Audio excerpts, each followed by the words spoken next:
तो आज हम एक जापानीज़ ड्रामा देखने वाले हैं जो बहुत ही ज़्यादा इंटरेस्टिंग है। ऐसा इसलिए है क्योंकि हमें इसमें दिखाया गया है कि जब टीनेज टाइम में किसी अपने से बड़े पर क्रश होता है या फिर उससे प्यार हो जाता है तो क्या क्या लाइफ में होता है। तो ड्रामा की स्टार्टिंग होती है एंड हमें हमारे फीमेल लीड को दिखाया जाता है जिसका नाम मिको होता है। एंड मिको हाई स्कूल के सेकेंड ईयर में है, जहाँ मिको अपने फ्रेंड लोग से अपना प्रॉब्लम बता रही होती है कि मेरे पेरेंट्स ग्रैंडपा के घर जाने वाले हैं और मुझे भी वहाँ जाने को बोल रहे हैं। तो मिको की फ्रेंड लोग बोलती है कि नहीं तुम मत जाना। मिको बोलती है हाँ मैं नहीं जाऊँगी क्योंकि मुझे तुम लोग के साथ रहना है, मुझे वहाँ नहीं जाना है और मैं यहाँ रहकर तुम लोग के साथ रहूँगी और अपना स्टडी कंप्लीट करूँगी। और यही बात वो अपने पेरेंट्स से भी डिस्कस करती है कि मैं नहीं जाना चाहती, मैं यही रहना चाहती हूँ। तो उसके पेरेंट्स उसे उसके अंकल के घर भेजते हैं, जहाँ उसके अंकल का शेयर हाउस होता है। वहाँ वो भेजते हैं कि जाओ देख लो, तुम अगर यहाँ रहना चाहती हो तो जाओ वहाँ देख लो, तुम्हें अच्छा लगेगा तो तुम वहीं रहने लगना और तुम्हारे अंकल तुम्हारा ध्यान रखेंगे। तो मिको जाती है अपने अंकल के पास उनका शेयर हाउस देखने को। फिर हमें हमारे मेल लीड को दिखाया जाता है जिसका नाम जुन होता है एंड वो किसी से कॉल पर बात कर रहा होता है और वो बहुत ही ज़्यादा गुस्से में बात कर रहा होता है, जिसे मिको देख लेती है एंड वो देखकर डरने लगती है और डर कर भागने लगती है। बट जुन मिको के पीछे पीछे जाता है तो जिसे देखकर मिको और डरने लगती है और वो तेज तेज से भागने लगती है। जैसे ही वो अपने अंकल के शेयर हाउस के पास पहुंचती है तो जुन पर स्प्रे मारने लगती है, लेकिन उसके अंकल आ जाते हैं। तो मिको बोलने लगती है कि अरे अरे देखो ये मुझे परेशान कर रहा है अंकल। तो जुन गुस्से में बोलता है कि अरे ये मैं हूँ। और उसके अंकल जब जुन को देखते हैं तो वो आकर मिको को बताने लगते हैं कि ये तो हमारे ही शेयर हाउस में रहते हैं और ये मेरे ना रहने पर मेरे शेयर हाउस का ध्यान भी रखते हैं और शेयर हाउस में जितने मेंबर हैं उन लोग का भी ये अच्छे से ध्यान रखते हैं। और जुन मिको को उसका फ़ोन देता है क्योंकि मिको वहाँ जुन को देखकर डर कर भागने के चक्कर में अपना फ़ोन गिरा दी होती है। तो इसी वजह से जुन मिको के पीछे पीछे आता है उसका फ़ोन देने को, लेकिन मिको को लगता है कि वो मेरा पीछा कर रहा है और मुझे परेशान करने के लिए ऐसे आ रहा है, तो मिको इसीलिए डर रही थी। फिर मिको के अंकल मिको को शेयर हाउस के अंदर ले जाते हैं, सबसे मिलवाते हैं और बताते हैं कि ये मेरी बहन की बेटी है, जिसे देखकर सारे लोग बोलने लगते हैं ये तो बहुत ही ज़्यादा क्यूट है, आपकी तरह बिल्कुल नहीं है। फिर वहीं उस शेयर हाउस में एक और लड़का आता है उसमें रूम देखने के लिए और मिको के अंकल उसको दिखाने लगते हैं, बट वो लड़के को कुछ खास वो रूम पसंद नहीं आ रहा होता है। लेकिन मिको जाती है तो अपने अंकल का हेल्प करते हुए बोलने लगती है कि अरे ये तो रूम बहुत ही अच्छा है, अगर मैं होती तो ले लेती। और मिको को जब वो लड़का देखता है और ये लड़का भी एक हाई स्कूल का स्टूडेंट है और मिको का बात सुनकर वो लड़का मिको को देखता ही रह जाता है। फिर हम मिको के पेरेंट्स को देखते हैं, जहाँ मिको के पेरेंट्स मान गए होते हैं मिको को यहाँ अकेले छोड़कर जाने के लिए। नेक्स्ट डे मिको अपना सारा सामान वगैरह लेकर आती है रूम में शिफ्ट करने को। तो वहाँ जून होता है और जून ही मिको को की देता है रूम का और वो बताने लगता है कि तुम्हारे अंकल अभी काम के वजह से बिजी है, कहीं गए हुए हैं, तो वो मुझे बोले हैं कि मैं तुम्हारा ध्यान दूँ और तुम्हें रूम वगैरह दे दूँ और तुम्हारा शिफ्टिंग में भी हेल्प कराऊँ। फिर जून मिको को सारा कुछ बताने लगता है कि रूम में रहने पर क्या रूल्स है, कैसे कैसे रहना पड़ेगा। देन वो मिको के रूम में भी जाता है और रूम के सामान को भी रखने में वो हेल्प करता है और बोलता है कि मैं तुम्हारे जस्ट बगल वाले रूम में हूँ, तो तुम्हें कोई भी चीज़ की ज़रूरत पड़े तो मुझे बोल देना। और बोलने लगता है कि अभी तो तुम्हें बहुत सारे सामान की ज़रूरत है, तो चलना मैं तुम्हारा शॉपिंग करने में भी हेल्प करूँगा। और मिको का सारा रूम का सामान वगैरह रखवाने में जून थक जाता है। वो बोलने लगता है कि अब मुझे गर्मी हो रहा है तो मैं जा रहा हूँ नहाने और नहा कर आऊँगा तो हम दोनों शॉपिंग करने चला जाएगा।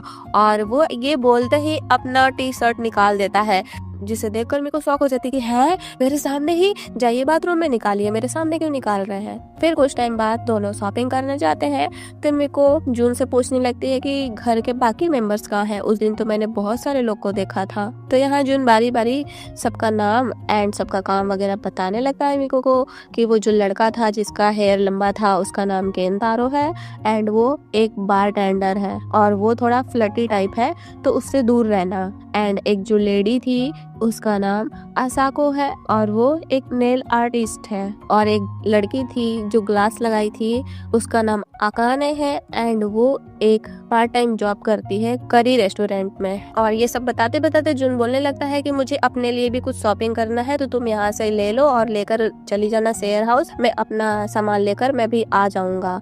मीको बोलती है ठीक है। एंड जुन अपना सामान लेकर शेयर हाउस जाता है तो देखता है मीको की मॉम आई होती है और उसके अंकल होते हैं, लेकिन मीको घर नहीं आई होती है। तो मीको की मॉम पूछती है कि मीको कहाँ है, मैंने सुना कि वो आपके साथ थी। तो जुन बोलता है हाँ मेरे ही साथ ही, लेकिन अभी तक आई नहीं क्योंकि बहुत ज़्यादा टाइम हो गया होता है। और मीको के ना आने पर सारे लोग परेशान होने लगते हैं और जुन भाग कर जाता है मीको को वहीं फिर से देखने। वो जाता है तो देखता है मीको अकेली खड़ी होती है, क्योंकि उसके मॉम का उसको पहले से मैसेज आया होता है कि मैं आ रही हूँ तुमको लेने, तुम वहाँ नहीं रहोगी क्योंकि तुम्हारे अंकल तो शेयर हाउस में रहते नहीं है, वो अपने काम के वजह से कहीं बाहर ही रहते हैं, तो तुम्हारा कौन ध्यान रखेगा, तुम्हारा गार्जियन कौन बनेगा, तो इसलिए तुम भी अब हम लोग के साथ चलो अपने ग्रैंडपा के घर। तो अपने मॉम का ये मैसेज देखकर मीको घर नहीं गई होती है और वो ऐसे ही बाहर परेशान होती है। और इसी बीच बारिश होने लगता है तो जून मीको को अपने साथ लेकर एक सेफ जगह पर जाता है और मीको उससे बताने लगती है कि जब मेरे पेरेंट्स अपने काम को लेकर हमेशा बिजी रहते थे और मेरे पर उतना ध्यान नहीं देते थे, तो मेरी फ्रेंड लोग ही ऐसी थी जो मेरा ध्यान रखती थी और मेरे लिए लंच वगैरह भी लाती थी और मेरे साथ हमेशा रहती थी, और मैं उनके साथ होने की वजह से कभी खुद को अकेला फील नहीं की थी। इसी वजह से मैं अभी उन्हीं लोग के साथ रहना चाहती हूँ जब तक मेरा स्कूलिंग ख़त्म नहीं होता। मीको का ये सारा बात सुनकर जुन समझ जाता है कि आखिर मीको किस वजह से अपने पेरेंट्स के साथ नहीं जा रही है। फिर हम देखते हैं जुन मीको को घर ले जाता है, आई मीन शेयर हाउस। तो वहाँ उसकी मॉम उसको ले जाने लगती है, लेकिन मीको तो गुस्से में मना कर देती है कि मैं नहीं जाऊंगी। मीको का इस तरह जिद देखकर उसकी मॉम उसको डांटने लगती है और उसका हाथ पकड़कर खींच कर ले जाने लगती है कि नहीं अब तुम यहाँ नहीं रहोगी, तुम्हें हम लोग के साथ ही रहना होगा। लेकिन इन दोनों का ऐसे बहस देखकर जून परेशान हो जाता है और वो मीको को बोलने लगता है कि तुम्हें तमीज़ नहीं है, अपने मॉम से कैसे बात करते हैं, अपने मॉम से तुम इतना जिद क्यों दिखा रही हो। और फिर वो मीको की मॉम से भी बोलने लगता है कि जब वो यहाँ रहकर पढ़ना चाहती है और अपने फ्रेंड लोग के साथ रहना चाहती है तो रहने दीजिए ना, अब वो बच्ची थोड़ी है, बड़ी हो गई है। तो उसकी मॉम बोलने लगती है कि चाहे जितनी बड़ी हो जाए लेकिन मेरे नज़र में तो अभी बच्ची है और इसके अंकल भी खाली नहीं रहते, कोई इसका गार्जियन नहीं है अभी यहाँ। अगर मैं नहीं रहूँगी तो कौन इसको संभालेगा और कौन इसके पे ध्यान देगा। अगर इसके मामा भी यहाँ रहते तो भी मैं इसको यहाँ रहने देती, लेकिन वो खुद अपने काम को लेकर बिजी रहेगा तो आखिर इसका ध्यान कौन रखेगा। अभी ये स्कूल में है ना। तो जून बोलने लगता है कि मैं रखूँगा, मैं बनूँगा इसका गार्जियन, आप टेंशन मत लीजिए, मैं इसका ध्यान अच्छे से रखूँगा। और वो बोलता है कि अब से मीको का सारा रिस्पॉन्सिबिलिटी मेरा है, मैं उसका ध्यान दूंगा। और जून जो भी बात बोला होता है उसकी मॉम को अच्छा लगता है, क्योंकि वो समझ गई होती है कि हाँ ये समझदार है, तो वो मान जाती है मीको को यहाँ छोड़ने के लिए। फिर हम देखते हैं मीको अब इसी शेयर हाउस में रहने लगती है और जून अब उसका गार्जियन है। वेल नेक्स्ट डे हम देखते हैं मीको स्कूल के लिए जाने लगती है और जून बाकी लोग के साथ मिलकर प्लान बनाने लगता है कि मीको के आने पर कैसे उसको वेलकम पार्टी देना है। इधर मीको को देखते हैं जो अपनी फ्रेंड लोग के साथ होती है और जून का ही बात कर रही होती है कि कैसे उसने उसका कितना हेल्प किया और उसकी मॉम को मनाया यहाँ रहने के लिए। नेक्स्ट सीन में हम देखते हैं मीको शेयर हाउस में होती है एंड सारे लोग पार्टी कर रहे होते हैं, मीको का वेलकम पार्टी, जहाँ मीको बोल रही होती है कि आज के पहले मैंने सिर्फ अपने पेरेंट्स और अपने फ्रेंड लोग के साथ ही डिनर किया था, लेकिन मैं आज आप लोग के साथ कर रही तो मुझे वैसा ही फील हो रहा है जैसा उन लोग के साथ करती थी तो होता था। और मीको का ये बात सुनकर केंतारो पूछने लगता है कि क्या तुम्हारा कोई बॉयफ्रेंड नहीं रहा है क्या, कभी तुम उसके साथ डिनर पर नहीं गई क्या। मीको बोलने लगती है कि नहीं अभी तो मेरा कोई बॉयफ्रेंड नहीं है। ये सुनकर केंतारो मीको के थोड़ा क्लोज होने लगता है, तो जून उसे गुस्से में देखने लगता है और बोलने लगता है कि केंतारो अगर तुमने उसे थोड़ा भी परेशान किया ना, उसे टच भी किया ना, तो मैं तुम्हारा सर फोड़ दूंगा। तो कोई भी यहाँ इसको परेशान ना करे और बस इसका ध्यान रखे। ये सुनकर मीको बोलने लगती है कि आप तो बहुत रिस्पॉन्सिबल पर्सन हो, लेकिन जब मैंने आपको फर्स्ट टाइम देखा था तो आप बिल्कुल गुस्से में और किसी से गुस्से में एकदम तेज तेज से बात कर रहे थे, जिसे देखकर मुझे बहुत अजीब लगा था। तो जून हंसकर बोलने लगता है कि अरे वो तो मेरे एडिटर थे, जिनसे मैं बात कर रहा था वो मेरे एडिटर थे।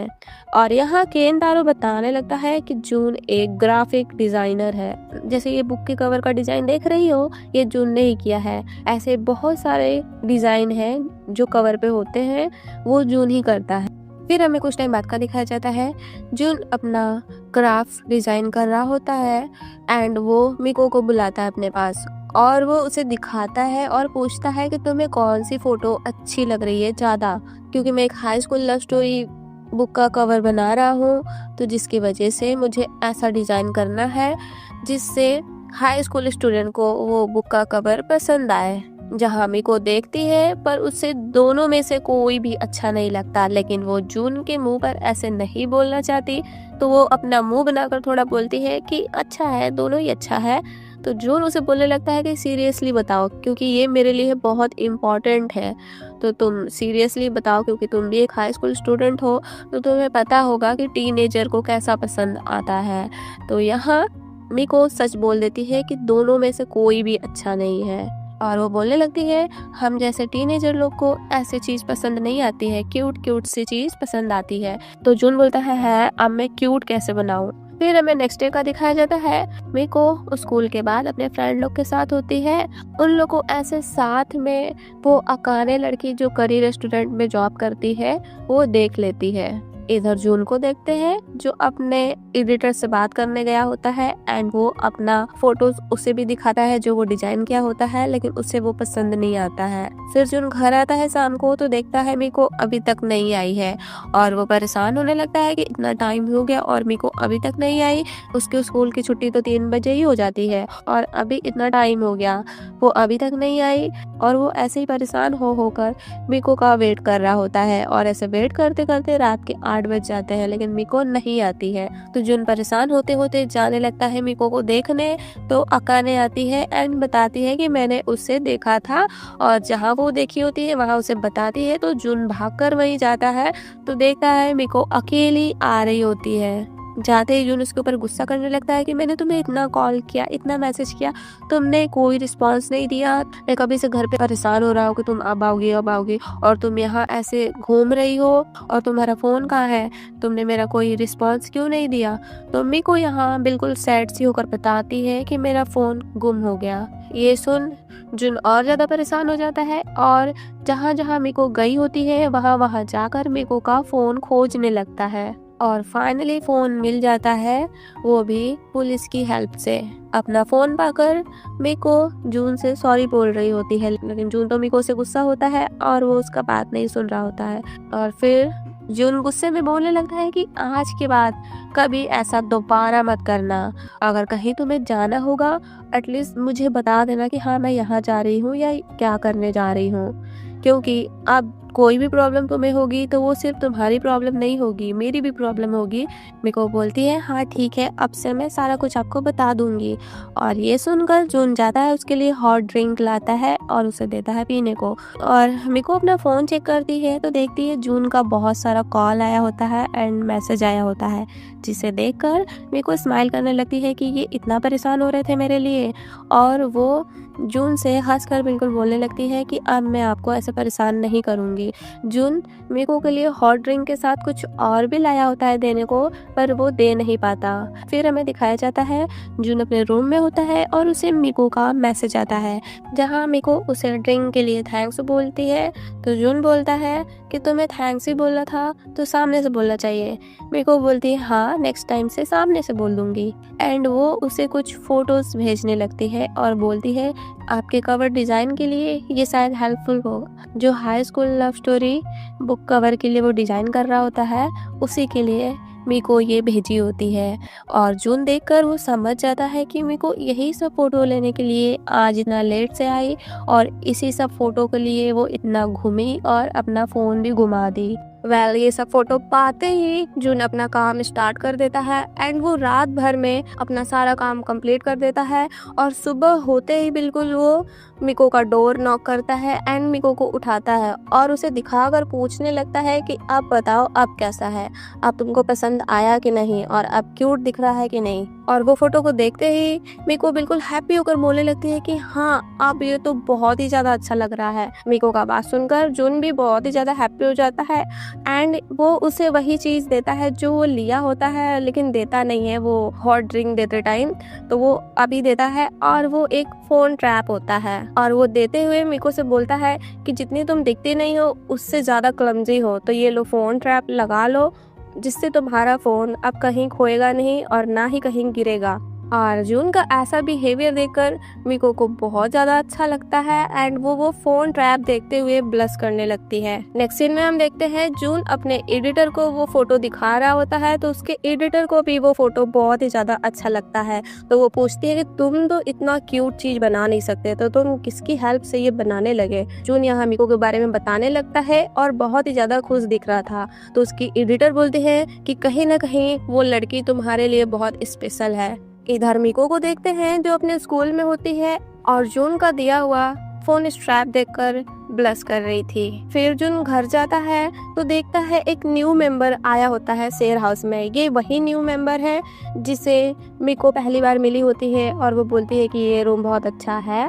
तो ये वही लड़का है जो हाई स्कूल में है और इस लड़के का नाम गोजो होता है, नॉट गोजो। और ये एपिसोड यहीं खत्म हो जाता है। तो पार्ट 2 की स्टार्टिंग होती है और अभी तक हम लोग देखे थे मिको जून का दिया हुआ फ़ोन स्ट्रैप लेकर ब्लश कर रही होती है, लेकिन ऐसे मिको के फ्रेंड लोग उसको देख लेती हैं तो वो लोग पूछने लगती है कि आखिर क्या हुआ जो तुम इसे देखकर इतना ब्लश कर रही हो। तो मिको बताने लगती है यहाँ जून के बारे में कि जून मेरा कितना ख्याल रखता है, ये वो सारा कुछ वो जून के बारे में अपने फ्रेंड लोग से बताती है। तो मिको की फ्रेंड लोग बोलती कि तुम्हें कहीं उनसे प्यार तो नहीं हो गया है ना जो तुम इतना ब्लश कर रही हो। मिको ब्लश करते हुए बोलती है नहीं नहीं ऐसा नहीं है। स्कूल से घर जाते टाइम भी मिको जून को ही लेकर सोच रही होती है और बिल्कुल ब्लश कर रही होती है कि कहीं सच में मुझे उनसे प्यार तो नहीं हो गया है ना। और शेयर हाउस के बाहर गेट पर ही वो अंदर जाने से सोच रही होती है कि मैं अंदर जाऊंगी तो जून को कैसे अपना फेस दिखाऊंगी। और वो इमेजिन करने लगती है कहीं मैं गई उनके सामने और उन्हें पता चल गया कि हाँ मुझे उनसे प्यार हो गया है तो मैं कैसे अपना फेस छिपाऊंगी, ये सब वो इमेजिन करने लगती है। जब वो शेयर हाउस के अंदर जाती है तो जून, होजो और केंतारो वहाँ होते हैं और जून होजो से मिको को मिलवाता है और बताता है कि ये भी अब हमारे शेयर हाउस के मेंबर हैं। एंड उसी टाइम मिको को याद आता है कि ये तो वही है जब मैं फर्स्ट टाइम आई थी शेयर हाउस देखने तो ये लड़का भी आया था। बट होजो मिको से बात करने में थोड़ा शाय फील कर रहा था, मतलब होजो यहाँ सबसे बात करने में अभी शाय फील कर रहा है और उतना कंफर्टेबल नहीं है सबके साथ, तो वो वहाँ से चला जाता है। उसके वहाँ से जाने के बाद जून और बाकी लोग मिलकर उसके लिए वेलकम पार्टी प्लान करने लगते हैं कि होजो के लिए हम लोग वेलकम पार्टी कैसे करेंगे। मिको बोलने लगती है हाँ कल तो संडे है और मेरे स्कूल का छुट्टी है तो मैं भी आप लोग का हेल्प करूँगी उसके लिए प्रिपरेशन करने के लिए, वेलकम पार्टी के लिए। और नेक्स्ट डे सारे लोग लग जाते हैं काम में, सारे लोग अपना अपना तैयारी करने लगते हैं। जून बताने लगता है कि हम लोग शेयर हाउस में होजो का वेलकम पार्टी नहीं करेंगे, हम लोग कैंपिंग डोम में होजो का वेलकम पार्टी करेंगे क्योंकि मुझे मेरे एडिटर की तरफ से ये फ्री में मिला है, तो क्यों ना हम लोग वेलकम पार्टी के लिए इसका यूज करें। और वो बोलता है कि मैं मिको जाकर तब से वहाँ तैयारी वगैरह करते हैं और तुम लोग होजो को लेकर आना। फिर सारे लोग अपने अपने काम में लग जाते हैं। मिको और जून वहाँ कैंपिंग डोम में जाते हैं और मिको यहाँ बहुत ज़्यादा ब्लश कर रही होती है कि मैं जून के साथ यहाँ अकेली रहूँगी। ये सब सोच कर उसका फेस बिल्कुल रेड हो गया होता है। तो जून उसके फेस को देखता है और बोलने लगता है क्या हुआ, तुम्हारा तबीयत ठीक नहीं है क्या। और वो उसको टच कर देखने लगता है कि कहीं इसको फीवर तो नहीं है, जिसके वजह से मिको और भी ज़्यादा ब्लश करने लगती है। और यहाँ जून थोड़ा थोड़ा समझ रहा होता है कि आखिर इसको क्या हुआ, ये मेरे साथ ऐसा क्यों बिहेव कर रही है, मतलब मेरे सामने इतना नर्वस क्यों रह रही है। फिर जून और मिको अपने काम में लग जाते हैं। मिको सारा डेकोरेट वगैरह करती है और जून खाने की तैयारी करने लगता है क्योंकि जून का कुकिंग स्किल्स अच्छा है तो वही सारा खाना वगैरह बनाता है। लेकिन शाम होते होते जून को केंतारो का कॉल आता है और वो बताने लगता है कि होजो तो अपने पार्ट टाइम जॉब पर है और मैंने उससे बात किया, वो बोला कि अभी मुझे आने में टाइम लगेगा तो हम लोग अभी कहाँ आ पाएंगे, क्योंकि होजो तो अभी खाली है ही नहीं, वो अपने पार्ट टाइम जॉब पर है। और यहाँ जून सैड हो जाता है कि इतना मेहनत से मैंने सारा खाना वगैरह बनाया, क्योंकि वो जून बहुत सारा डिश बनाया होता है होजो के लिए। तो जिस वजह से वो सोचने लगता है कि कहीं ये सारा ख़राब ना हो जाए उन लोग के आने से पहले। तो मेरे को बोलने लगते हैं कि आप ज़्यादा टेंशन मत लीजिए, इसको तो मैं सारा खा लूँगी। और जून को ये मजाक लगता है कि मेरे को ऐसे ही मजाक कर रही है, और वो बाहर चला जाता है बाहर की सफाई वगैरह करने को। और जब वो सफाई वगैरह कर आता है तो देखता है कि मेरे को बेड के नीचे पड़ी हुई है, और वो ज़्यादा बात पूछता तो बताने लगती है कि मेरा तबीयत ठीक नहीं लग रहा है, मेरे स्टमक में पेन हो रहा है और मुझे वोमिटिंग भी हुआ। तो जून तुरंत घबरा कर एम्बुलेंस को कॉल करने लगता है। तो मेरे को उसे मना कर देती है कि ऐसा इसलिए हो रहा है क्योंकि मैंने बहुत सारा खाना खा लिया, तो इस वजह से हो रहा है, लेकिन मैं थोड़ा आराम कर लूँगी तो सही हो जाएगा, आप एम्बुलेंस को कॉल मत करिए। और जून देखता है अपना सारा बनाया हुआ खाना, तो वो सच में मेरे को सारा खा गई होती है। और वो ये देखकर बिल्कुल शॉक हो जाता है। मिको के स्टमक में बहुत ज़्यादा ही पेन हो रहा होता है। तो जून बोलता है कि क्यों ना मैं तुम्हारे स्टमक का मालिश करूँ, क्योंकि जब मैं छोटा था और मेरे स्टमक में ऐसे पेन होता था तो मेरी मॉम भी ऐसा ही करती थी, तो लाओ मैं भी तुम्हें करूँ ताकि तुम्हें थोड़ा आराम हो। और वो मिको के स्टमक पर मालिश करने लगता है एंड उसे वार्म करने लगता है ताकि उसका दर्द आराम हो जाए। और यहाँ वो मिको से बताने लगता है कि मुझे किसी को भी स्पेशल फील कराने में बहुत ज़्यादा अच्छा लगता है, और मैं वेलकम पार्टी सबके लिए इसीलिए करता हूँ ताकि उन्हें ये फील हो कि वो कितना इम्पॉर्टेंट है। जून ये सब बातें मिको से कर ही रहा होता है, लेकिन मिको तो सो जाती है क्योंकि उसको आराम मिल जाता है जून के ऐसे मालिश करने पर। फिर जून का ध्यान मिको पर जाता है तो वो सो गई होती है, तो जून भी उसी के बेड के साइड में सो जाता है। और जब मिको का नींद खुलता है तो वो देखती है कि जून उसी के साइड में है, तो वो ध्यान से बस जून को ही देखी जा रही थी। तभी जून भी उठ जाता है और वो मिको से पूछता है कि अब तुम कैसी हो, ठीक तो हो ना? मिको बोलती है हाँ। और यहाँ मिको बस ध्यान से जून को ही देखी जा रही थी। तो जून पूछने लगता है क्या हुआ, तुम इतना ध्यान से क्यों देख रही हो मुझे? तो मिको यहाँ भी ब्लश करने लगती है और नर्वस होने लगती है कि अरे बस ऐसे ही। फिर जून उठने लगता है, लेकिन बहुत टाइम तक ऐसे बैठने की वजह से वो अचानक से मिको के ऊपर गिर जाता है। और यहाँ दोनों बस एक दूसरे को देख रहे होते हैं, लेकिन तभी सबका एंट्री हो जाता है जो होजो को लेकर आए होते हैं उसके वेलकम पार्टी के लिए। और वो लोग देखकर इस तरह जून और मिको को शॉक हो जाते हैं कि क्या चल रहा है यहाँ। और यहाँ जून और मिको सफाई देने लगते हैं कि ऐसा कुछ नहीं, ये तो अचानक से मेरे ऊपर गिर गए थे। जून भी बोलने लगता है कि हाँ मैं तो अचानक से गिर गया था, मिको का तबीयत ठीक नहीं था तो मैं उसका ध्यान रख रहा था और ऐसे अचानक से गिर गया। वेल तभी होजो सारा डेकोरेशन वगैरह देखता है तो वो बोलने लगता है कि ये किसने किया, बहुत ही ज़्यादा अच्छा लग रहा है। और मेरे को बताती है कि मैंने किया, तो वो मिको को थैंक्स बोलता है। फिर सारे लोग एंजॉय करने लगते हैं क्रैकर्स वगैरह जलाकर, और साथ में फ़ोटोज़ वगैरह भी क्लिक करते हैं।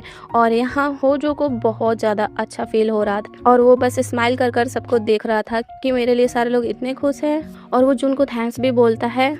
और यहाँ मिको बस जून को ही देखे जा रही थी कि ये कितने अच्छे हैं। वेल नेक्स्ट डे हम मिको को देखते हैं जो स्कूल में होती है और अपने फ्रेंड लोग को वही फ़ोटोज़ वगैरह दिखा रही होती है जो वेलकम पार्टी में वो लोग लिए होते हैं। तो उसके फ्रेंड लोग होजो को जून समझ रही होती हैं और बोलने लगती है कि ये तो अपने एज से बहुत ज़्यादा ही छोटा दिख रहा है। तो मिको फिर जून पर जूम कर कर दिखाती है कि वो तो होजो है और वो अभी स्टूडेंट है हम लोग की तरह। और यहाँ मिको के फ्रेंड लोग जून को देखकर मिको और जून का एज काउंट करने लगते हैं कि कितना डिफरेंस है दोनों में, कितना एज डिफरेंस है दोनों में। और ऐसे एज काउंट कर कर वो लोग बोलती है कि तुम्हें तो खुद से बहुत ज़्यादा ही बड़े आदमी से प्यार हो गया। तो मिको यहाँ परेशान होने लगती है कि हाँ वही तो, मुझे भी टेंशन है कि हमारा प्यार कैसे सक्सेसफुल होगा, मुझे गिव अप कर देना चाहिए क्या? उसकी फ्रेंड लोग बोलती है नहीं बिल्कुल नहीं, हम लोग तुम्हारा हेल्प करेंगे ना, कि क्यों ना उन्हें ग्रुप डेट पर ले चले। तुम्हारे शेयर हाउस में 3 बॉयज़ हैं और हम लोग भी 3 हैं, तो हम सारे लोग मिलकर ग्रुप डेट पर चलते हैं ना। फिर हम देखते हैं मिको शेयर हाउस जाती है तो वो परेशान हो रही होती है कि आखिर मैं सबको कैसे मनाऊं ग्रुप डेट के लिए। और वो बिल्कुल परेशान होकर जून को देखकर सोच रही होती है कि आखिर मैं क्या करूं। असाको वहां आती है और मिको को इस तरह परेशान देखकर वो बोलने लगती है कि क्या हुआ, तुम्हें कोई प्रॉब्लम है?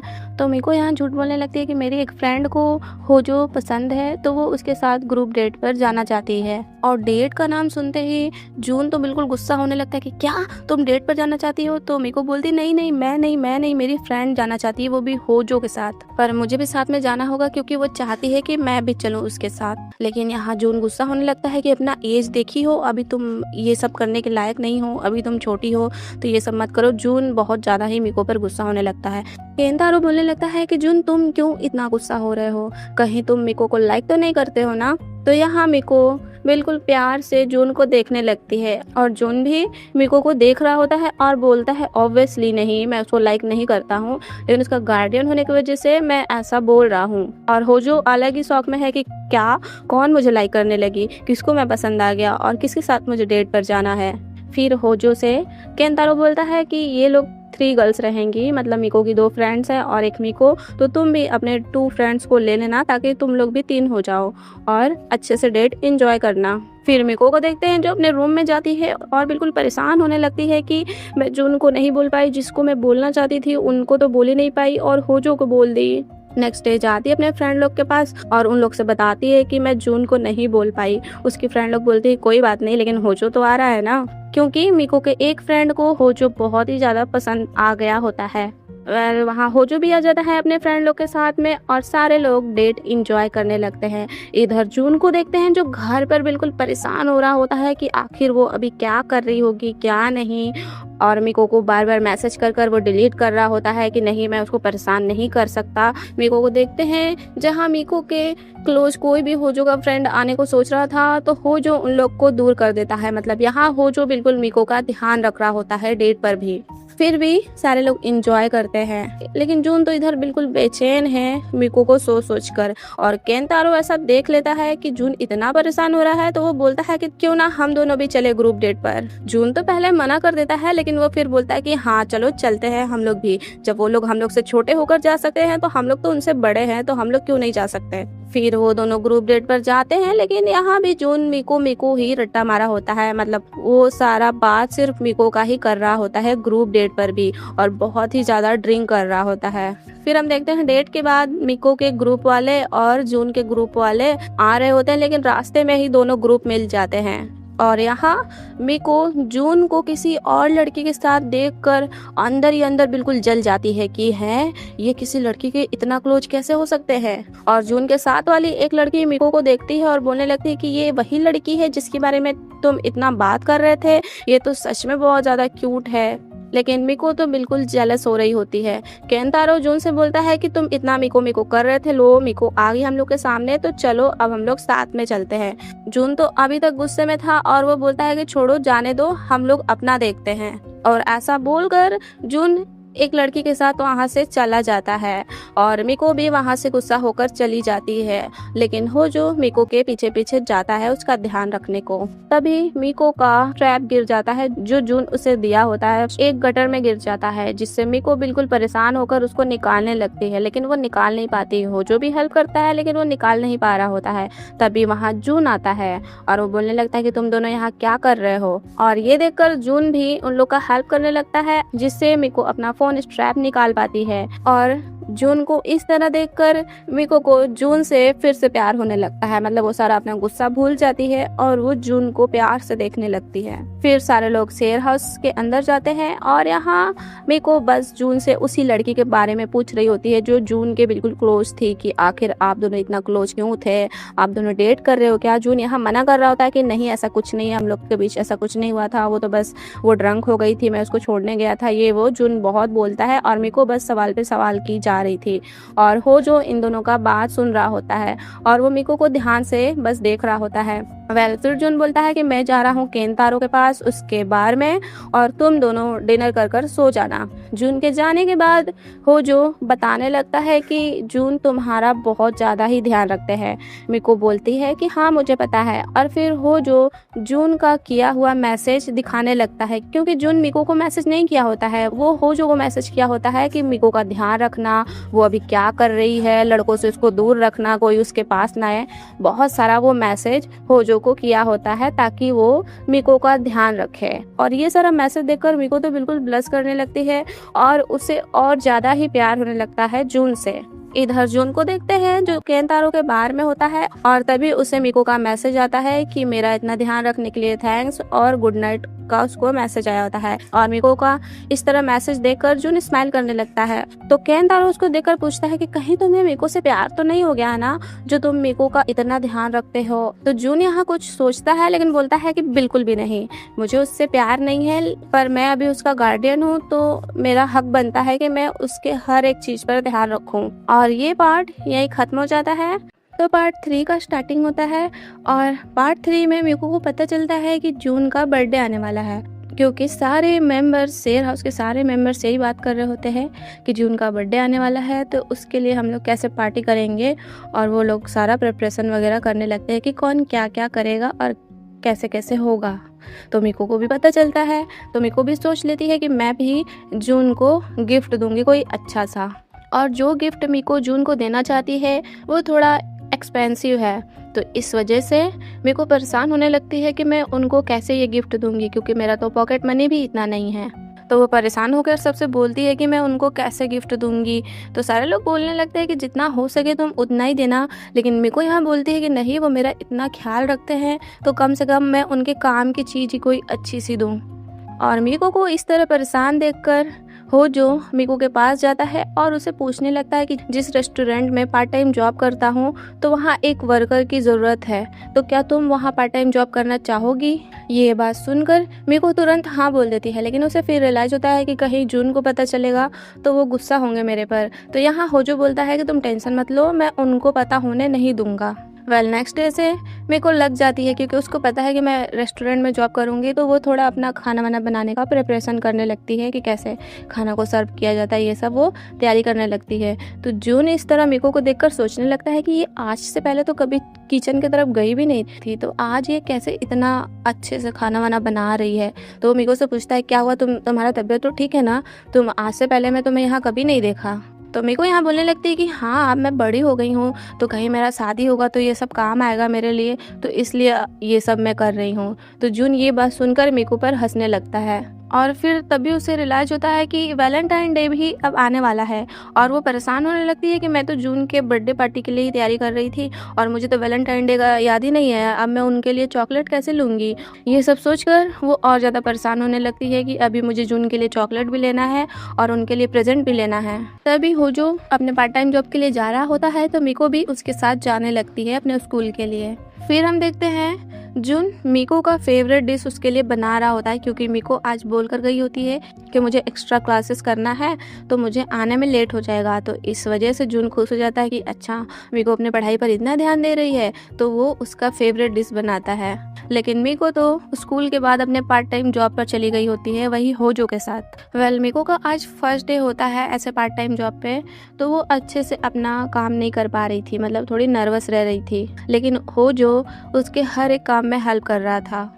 जॉब के बाद मिको और होजो एक साथ ही शेयर हाउस आ रहे होते हैं और यहाँ होजो मिको से पूछता है कि तुम जून को गिफ्ट देने के लिए ये पार्ट टाइम जॉब कर रही हो ना। मिको बोलती है हाँ, क्योंकि वो मेरा इतना केयर करते हैं ना। होजो बोलता है हाँ, मुझे पता है अभी तुम सेविंग कर रही हो, और बोलने लगता है कि आज तुम्हारा फर्स्ट डे है तो क्यों ना मेरे तरफ से आज तुम्हें मैं डिनर कराऊँ, वो भी बाहर। तो मिको बिल्कुल हैप्पी हो जाती है, वो बोलती है हाँ हाँ चलो हम लोग डिनर करते हैं।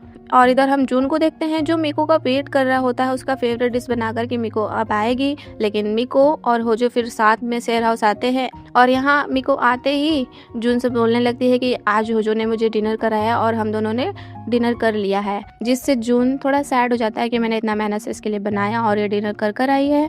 और मिको स्मेल कर लेती है कि ये तो मेरा फेवरेट डिश बना है घर में, तो पूछने लगती है और देखने लगती है। तो जून झूठ बोल देता है कि ये मैंने अपने लिए बनाया है, तुम्हारे लिए नहीं। नेक्स्ट डे हम देखते हैं मिको पार्ट टाइम जॉब पर होती है, तो वहीं जून आ जाता है, वो भी अपने एडिटर के साथ।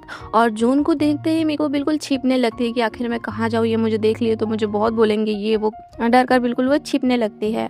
लेकिन होजो जाकर सारा कुछ हैंडल कर लेता है। और इसी बीच हम एक कस्टमर को देखते हैं जो मिको को ही ध्यान से बस देखे जा रहा था।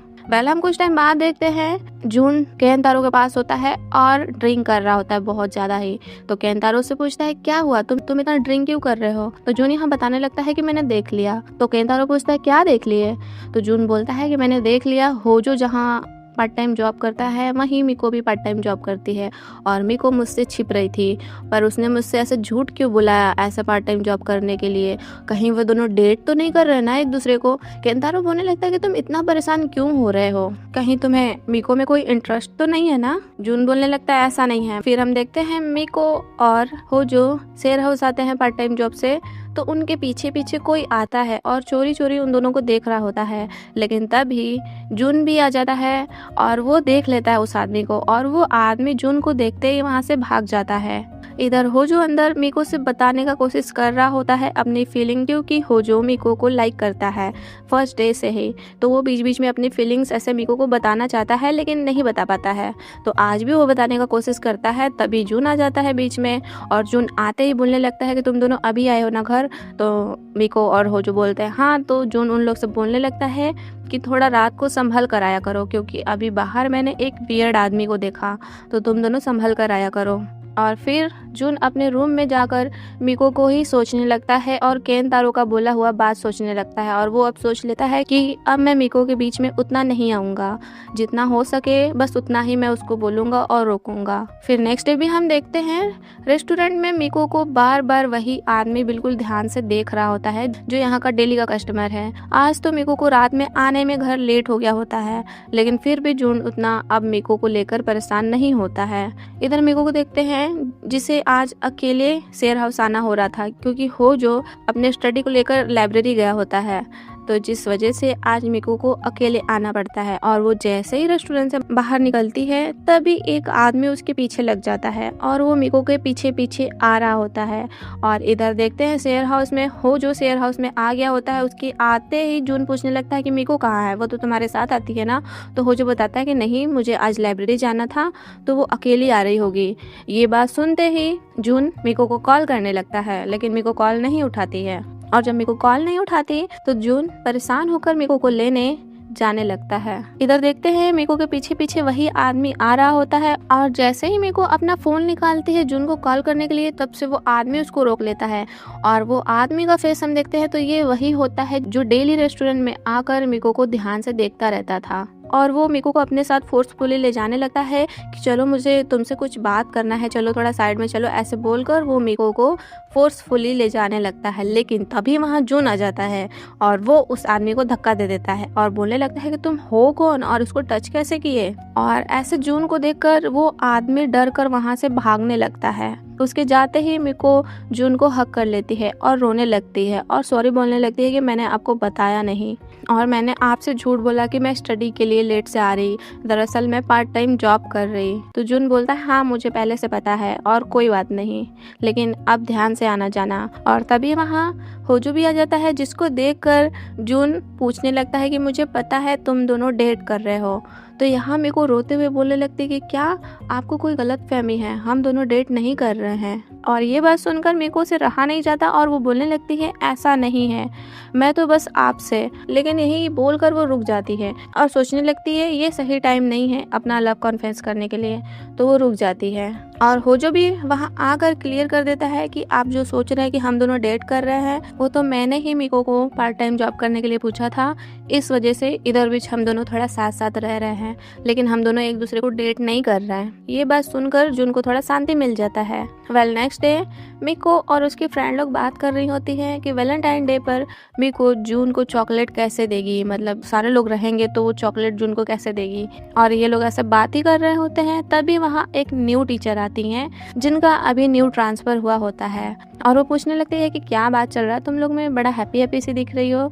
और वो बताने लगती है कि पोस्ट ग्रेजुएशन प्लान के लिए पेरेंट्स को लाना है और इनको पता है कि मीको के पेरेंट्स यहाँ नहीं रहते हैं, वो उसके ग्रैंडपा के घर रहते हैं। फिर हम देखते हैं मीको शेयर हाउस आती है और वो जून के लिए चॉकलेट बनाने लगती है, क्योंकि वो सोच ली थी कि मैं अपने हाथ से जून को चॉकलेट बना कर दूंगी। और वो अपने रूम में चोरी चोरी जून के लिए चॉकलेट बनाने लगती है। और इधर लिविंग रूम में केंतारो, होजो और जून बैठे होते हैं और यहाँ केंतारो बताने लगता है कि जो भी लोग इस शेयर हाउस में डेटिंग करना स्टार्ट करते हैं ना, तो दोनों में से किसी एक को इस शेयर हाउस से जाना पड़ता है, क्योंकि जून की भी एक गर्लफ्रेंड थी और इन दोनों को डेट करने की वजह से ही उनको यहाँ से जाना हुआ, ये शेयर हाउस को छोड़ना हुआ। और ये सारा बात मिको सुन रही होती है और यहाँ मिको को पहली बार पता चलता है कि जून की गर्लफ्रेंड थी पहले, जिसको सुनते ही मिको का तो हालत ख़राब हो जाता है और वो सोचने लगती क्या जून की गर्लफ्रेंड थी।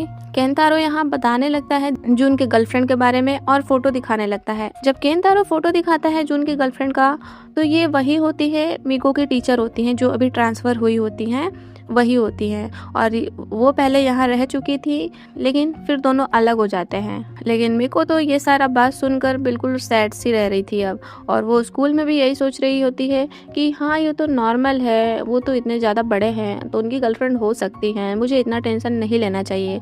और ये सब वो बात सोच रही होती है, तभी वो टीचर मिको के पास आती हैं और बोलने लगती हैं कि तुम कुछ सोच रही हो तो मुझे बताओ, मैं तुम्हारा प्रॉब्लम सॉल्व कर दूंगी। तो मिको सारा कुछ उनको बताती है, लेकिन ये नहीं बताती है कि वो जूनी है, बस ये बताती है कि मुझसे एज में बड़े हैं, जो जो सिचुएशन सारा कुछ हुआ है वो सारा कुछ इनको बताती है।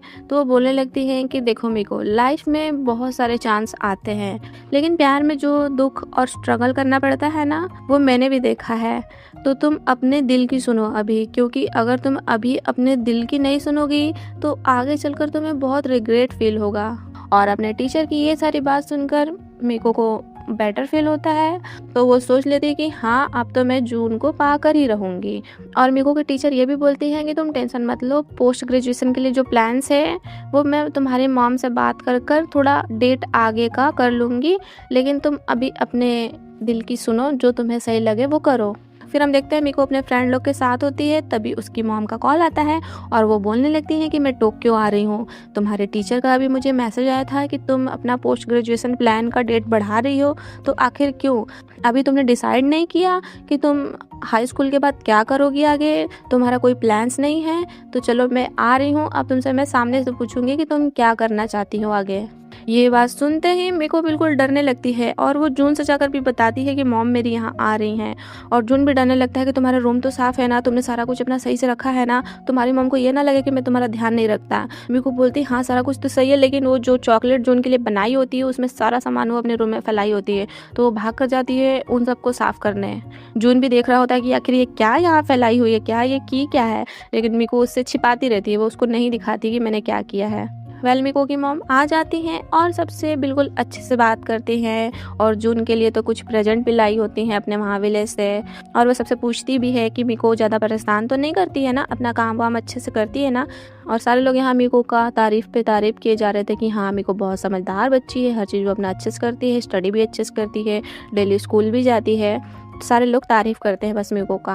और फिर मिको की मॉम मिको को अपने पास बुलाती हैं कि आओ चलो मुझे तुमसे कुछ बात करना है, और वो पूछने लगती हैं कि तुम आगे चलकर क्या करना चाहती हो, अभी तो तुम हाई स्कूल में हो, लेकिन हाई स्कूल के बाद तुम क्या करना चाहती हो, कुछ प्लान बनाई हो? तुम्हारे टीचर तुम्हें बोले थे ना कि पोस्ट ग्रेजुएशन का कुछ प्लान बनाना है, तो क्या है प्लान तुम्हारा, बताओ। और यहाँ मिको बिल्कुल शांत, क्योंकि इतने दिन से वो तो बस जून में बिजी है, कुछ अपने आगे का वो सोची ही नहीं, बस जून का ही लेकर वो सोच रही कि जून के लिए ये करना है, जून के लिए वो करना है, उसके माइंड में बस अभी जून ही जून चल रहा था। और मिको को इस तरह डांट खाता देखकर सारे वह सोचने लगते हैं टीनेज टाइम में कितना स्ट्रिक्ट रूल होता है ना कि ये करना है वो करना है। नेक्स्ट डे वैलेंटाइन डे का डे होता है, तो जहाँ मिको अपने स्कूल जाते टाइम जून के लिए जो चॉकलेट वो बनाई होती है वो अपने बैग में लेकर जाती है, क्योंकि यहाँ छोड़ देगी तो सारे लोग देख लेंगे, तो इस वजह से वो अपने बैग में लेकर जाती है। और वो और उसको टेंशन हो रहा होता है कि मैं आखिर उनको कैसे दूंगी।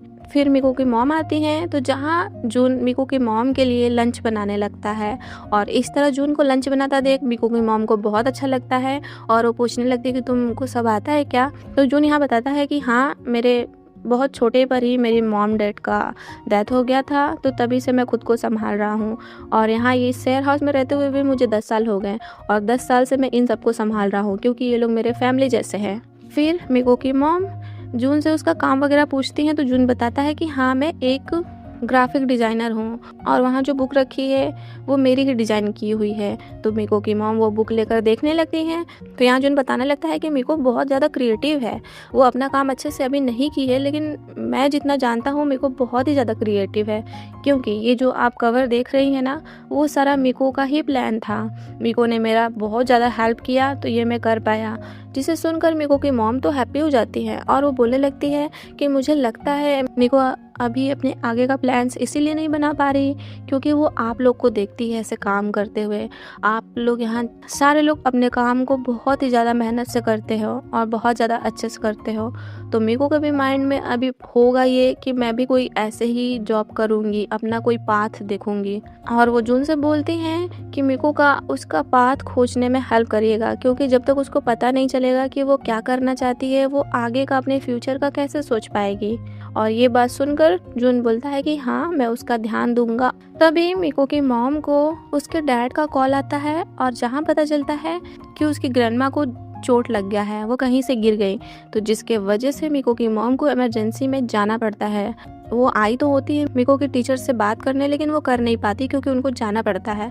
और वो रास्ते में मीको को कॉल कर बताती हैं कि तुम्हारे ग्रैंडमा को चोट लग गया है तो मुझे जाना पड़ रहा है, इस वजह से मैं नहीं आ पाऊंगी, लेकिन मेरी जगह पर कोई आ रहा है। तो मीको पूछती है कि कौन आ रहा है, तो मीको की मॉम बोलती हैं जून। और जैसे ही जून का नाम लेती है, मीको अपने साइड में देखती है तो जून आ रहा होता है।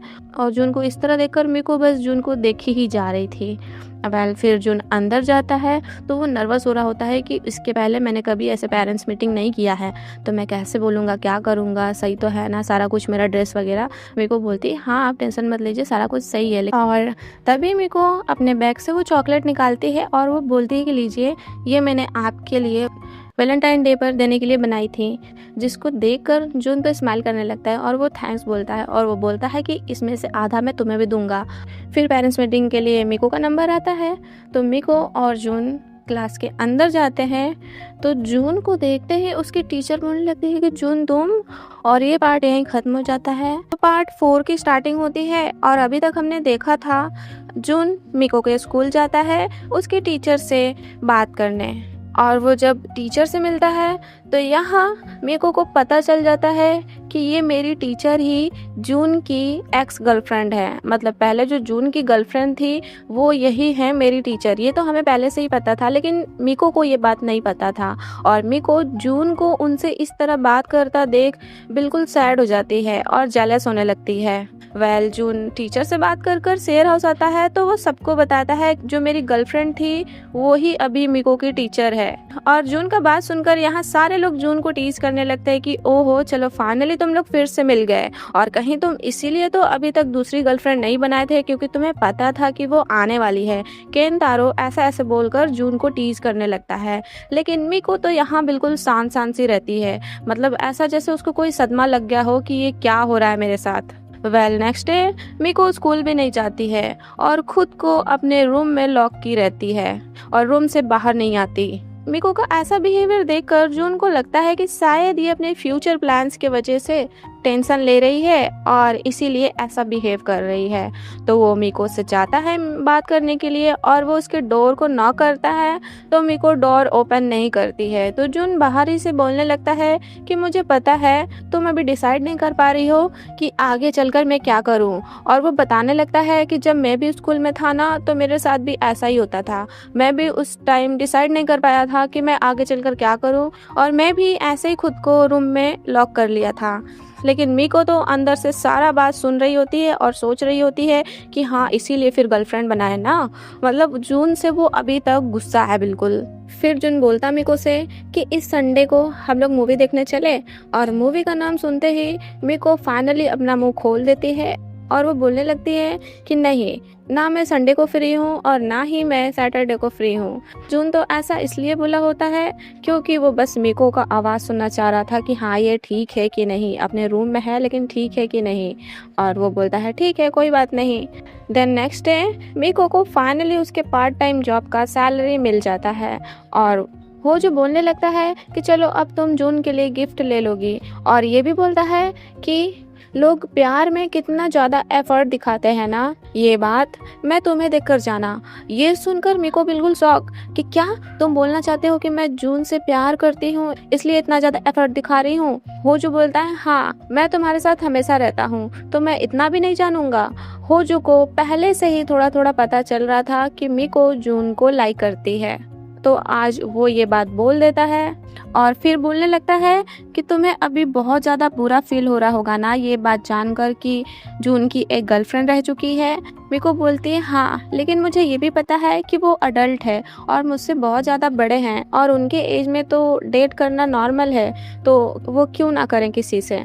बस मुझे ये बात सताता है कि मेरा कोई चांस है भी कि नहीं, मतलब मेरा जून के साथ कुछ हो सकता है कि नहीं। इधर जून को देखते हैं जिसके पास एक बड़े एजेंसी का ऑफर आया होता है डिज़ाइनिंग के लिए और उस कंपनी में जॉब करने के लिए। देन नेक्स्ट डे मीको जब स्कूल जाती है तो उसके टीचर मीको के पास आती हैं एंड उसे बात करने के लिए बुलाती हैं और वो बताने लगती हैं कि मुझे शेयर हाउस से इनवाइट आया है, केंतारो एंड असाको ने मुझे बुलाया है जून के बर्थडे पार्टी के लिए, तो मैं वहाँ आऊँगी तो तुम्हें कोई प्रॉब्लम नहीं होगा ना। मीको बोलती है हाँ आप आइएगा ना, मुझे कोई प्रॉब्लम नहीं है। और फिर मीको के टीचर पूछने लगती है कि जिस पर तुम्हें क्रश था जो तुमसे एज में बड़े हैं, कहीं वो जून ही तो नहीं है ना। मीको झूठ बोलने लगती है कि नहीं वो जून नहीं है, मुझे पता है आप दोनों डेट किए हो पहले, लेकिन आप इतना मत सोचिए, वो जून नहीं है। ये बात सुनकर मीको के टीचर को थोड़ा अच्छा लगता है और वो हंसने लगती हैं और वो ये भी बोलने लगती हैं वैसे भी अब मेरे अंदर जून के लिए कोई फीलिंग्स नहीं है। मीको को भी ये बात सुनकर अच्छा लगता है कि इनके अंदर अब जून के लिए कोई फीलिंग्स नहीं है और वो अपने पार्ट टाइम जॉब पर भी होती है, तो यही बात सोचकर हैप्पी हो रही होती है कि मेरे टीचर के अंदर अब जून के लिए कोई फीलिंग्स नहीं है, तो मेरा चांस है, मतलब मैं कुछ कर सकती हूँ अब। और वो ये सब सोचते हुए जून के लिए केक बनाती है क्योंकि जून का आज ही बर्थडे होता है और मीको को इस तरह होजो भी देख रहा होता है। शाम को जून जब शेयर हाउस आता है तो वो देखता है कि सारे लोग बिल्कुल अच्छे से डेकोरेट किए होते हैं जून को सरप्राइज देने के लिए, जिसे देखकर जून को बहुत ज़्यादा अच्छा लगता है।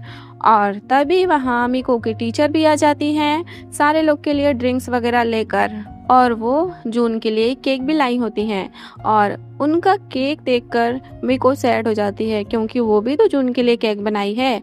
और यहाँ मीको को खुद को बिल्कुल अकेला फील होता है और बिल्कुल अलग सा फील होता है क्योंकि जैसे ही मीको की टीचर आती हैं सारे लोग उनसे बात करने लगते हैं, तो ये पहले का सारे मिलकर बात करने लगते हैं और मीको को बिल्कुल भूल जाते हैं। और होजो मीको को देखकर ये बात समझ रहा होता है कि मीको को यहाँ अकेला सा फील हो रहा है और मीको से जब ये सब नहीं देखा जाता तो वो अपने रूम में चली जाती है और अपने रूम में जाकर वो जो जून के लिए केक बनाई होती है उसको देख रही होती है। लेकिन तभी जून मीको की टीचर को, मतलब अपनी एक्स गर्लफ्रेंड को अपना रूम दिखाने आता है और वहाँ भी वो दोनों बिल्कुल अच्छे से बात कर रहे होते हैं, जिसे सुन कर मीको और ज़्यादा उदास हो रही थी और वो बाहर जाती है तो वो बोलने लगती है कि मैं अपने पार्ट टाइम जॉब पर जा रही हूँ क्योंकि वहाँ कोई ज़रूरी काम है। जून बोलता है कि रुको मैं तुम्हारे साथ चलूँगा, तुम्हें वहाँ तक छोड़ दूँगा, लेकिन मीको जून के लिए वेट नहीं करती और वो वहाँ से चली जाती है बिना किसी का बात सुने। उसके जाने के बाद जून मीको को बोलने लगता है कि ये बात नहीं सुनती, अपने मन का करती है, ये वो मीको को बोलने लगता है, उसके ऊपर गुस्सा करने लगता है। लेकिन होजो से अब रहा नहीं जाता और वो बोलने लगता है कि वो बात नहीं सुनती है या आप फिर मीको को नहीं समझते हैं। तो जून बोलता है कि तुम बोलना क्या चाहते हो, और यहाँ जून में और होजो में बहस हो जाता है। लेकिन केंतारो फिर भागकर मीको के पास जाता है और वो मीको से बात करने लगता है और वो बोलने लगता है कि तुमसे मिलने से पहले जून ऐसा बिल्कुल नहीं था। तुम्हें लगता है कि जून तुम्हें सीरियसली नहीं लेता है, पर मेरा बात मानो, तुम्हारे आने के बाद जून बहुत ज़्यादा चेंज हो गया है और तुम ही हो ऐसी जो उसके लाइफ में बहुत ज़्यादा चेंजेस लाई हो। पहले जून किसी भी एजेंसी में या किसी के कंपनी में जॉब करना नहीं चाहता था, मतलब वो अपने लाइफ को सीरियसली लेता ही नहीं था। उसको ये फील नहीं होता था कि मैं जॉब कर कर क्या करूँगा, मतलब वो अपने फ्यूचर के लिए, आगे के लिए कुछ भी नहीं सोचता था। लेकिन जब से तुम आई हो वो तुम्हें दिखाने के लिए खुद को बेहतर बना रहा है और अपने लाइफ के लिए सोच रहा है ताकि तुम भी उसको देखकर अपना लाइफ अच्छे से सोच पाओ कि आगे मुझे क्या करना है। और यहाँ वो जून का पहले का बताने लगता है कि जून पहले बहुत ज़्यादा डिप्रेस रहता था, वो अकेले खुद को रूम में लॉक कर कर रखता था, लेकिन तुम्हारे अंकल उसे हमेशा समझाया करते थे और उससे हमेशा बात करते थे, जिससे वो अपने डिप्रेशन से बाहर आया और खुद के लिए थोड़ा काम करने लगा। लेकिन जब से तुम आई हो वो खुद के लाइफ के लिए सोचने लगा है। और ये सब बात सुनकर, केंतारो का ये सब बात सुनकर मिको को अच्छा लगता है और वो स्माइल करने लगती है। और केंतारो ये भी बोलता है कि जून कभी किसी पर इतना ध्यान नहीं दिया था। हाँ, वो सबके लिए वेलकम पार्टी रखता था, लेकिन इतना ज्यादा किसी का केयर वो आज तक नहीं किया था जितना वो तुम्हारा करता है। और ये बात सुनकर मिको याद करने लगती है कि हाँ, सच में जून मेरा बहुत ज्यादा केयर करते हैं, और वो फिर और ज्यादा हैप्पी हो जाती है। केंतारो मिको को शेयर हाउस लाता है, तो यहाँ जून मिको को सरप्राइज देता है, वो भी उसी का बनाया हुआ केक लेकर, और सारे लोग मिको को बेटर फील कराते हैं। और जून मिको का बनाया हुआ केक खाकर बोलता है कि ये मेरा बेस्ट गिफ्ट है। ये सबसे मिको बहुत ही ज़्यादा हैप्पी हो जाती है। इधर मिको की टीचर को देखते हैं जो रास्ते में होती हैं और जून को कॉल कर कर उससे बात करने लगती हैं, और वो बोलने लगती हैं कि मैं इतना जल्दी आ गई, लेकिन तुम्हें इतने टाइम बाद सामने से देखकर मेरा आने का मन नहीं कर रहा था। नेक्स्ट डे जून अपने जॉब से आता है तो देखता है मिको स्टडी कर रही होती है, क्योंकि वो जून को अब देख ली होती है कि जून इतना मेहनत से अपना काम कर रहे हैं, तो अब मैं भी बिल्कुल अच्छे से स्टडी करूँगी। और वो अपना पार्ट टाइम जॉब भी छोड़ दी होती है। मिको को स्टडी करता देख जून उसे टीज करने लगता है कि ओहो, तुम अपने पार्ट टाइम जॉब पे नहीं गई, यहाँ स्टडी कैसे करने लगी। लेकिन वहीं फिर जून को मिको की टीचर का कॉल आता है और जून उनसे बात करने चला जाता है, और मिको को लगता है कि वो अपने काम से बात करने के लिए गए हैं। तो मिको होजो को मैथ समझाने के लिए बोलती है, क्योंकि मिको मैथ में वीक होती है। इधर जून मिको के टीचर से बात कर रहा होता है, मतलब अपनी एक्स गर्लफ्रेंड से, तो वो जून से मिलने के लिए बोल रही होती हैं। जून बोलता है कि हाँ, अभी मैं अपने काम में बिजी हूँ, मुझे प्रोजेक्ट मिले हैं, लेकिन काम से खाली होने के बाद मैं जरूर तुमसे मिलूंगा। होजो इतना अच्छे से मिको को मैथ का ट्यूशन देता है कि उसे एक दिन में ही मैथ थोड़ा अच्छे से समझ में आने लगता है। फिर होजो उससे बोलने लगता है कि अब तो तुम्हें कोई प्रॉब्लम नहीं है, तो क्यों ना अब तुम जून से सामने से अपनी फीलिंग कॉन्फेस कर दो। और होजो के ये बोलते ही जून भी वहाँ आ जाता है, और होजो मिको को बेस्ट ऑफ लक बोलकर वहाँ से चला जाता है। और मिको सोचने लगती है कि मैं कैसे जून से अपना फीलिंग बताऊं, और वो बहुत ज़्यादा नर्वस और ब्लश कर रही होती है जून को इस तरह देखकर। जून आता है तो बोलने लगता है कि देखो जरा तुमने क्या क्या पढ़ाई किया, और वो मिको का सॉल्व किया हुआ मैथ का क्वेश्चन देखने लगता है। वो बोलता है मैं मैथ में उतना अच्छा नहीं, क्योंकि मैंने आर्ट से पढ़ा है, लेकिन फिर भी मुझे इतना तो समझ में आता है। और ये बोलते बोलते वो मिको के बिल्कुल क्लोज हो गया होता है, और इतना क्लोज जून को देखकर मिको बिल्कुल ब्लश करने लगती है और बहुत ज़्यादा नर्वस हो जाती है। सोचने लगती है कि ये मेरे इतने पास है, मैं कैसे अपना फीलिंग कॉन्फेस करूं।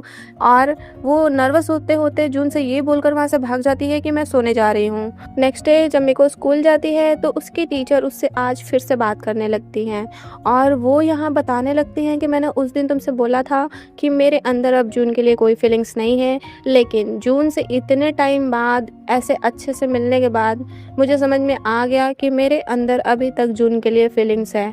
और अपने टीचर की ये बात सुनकर मिको फिर से बिल्कुल सैड हो जाती है, क्योंकि उसको लगा था कि अब मेरी टीचर उनको लाइक नहीं करती, तो मेरा कोई चांस है। फिर मिको को उसकी मॉम का कॉल आता है, जो बताने लगती है कि तुम्हारे ग्रैंडमा का सर्जरी होने जा रहा है। और ये सुनकर मिको बिल्कुल परेशान होने लगती है कि आखिर ग्रैंडमा को ऐसा क्या हो गया जो उनका ऐसे सर्जरी होने जा रहा है। वो अपनी मॉम से पूछने का ट्राई करती है, लेकिन उसकी मॉम बिना बताए हुए ही कॉल को कट कर देती है। लेकिन ये बात से मिको बहुत ही ज़्यादा परेशान होने लगती है, और जून मिको को देखकर समझ जाता है कि ज़रूर इसके घर में कुछ हुआ है, इसी वजह से ये इतना परेशान है।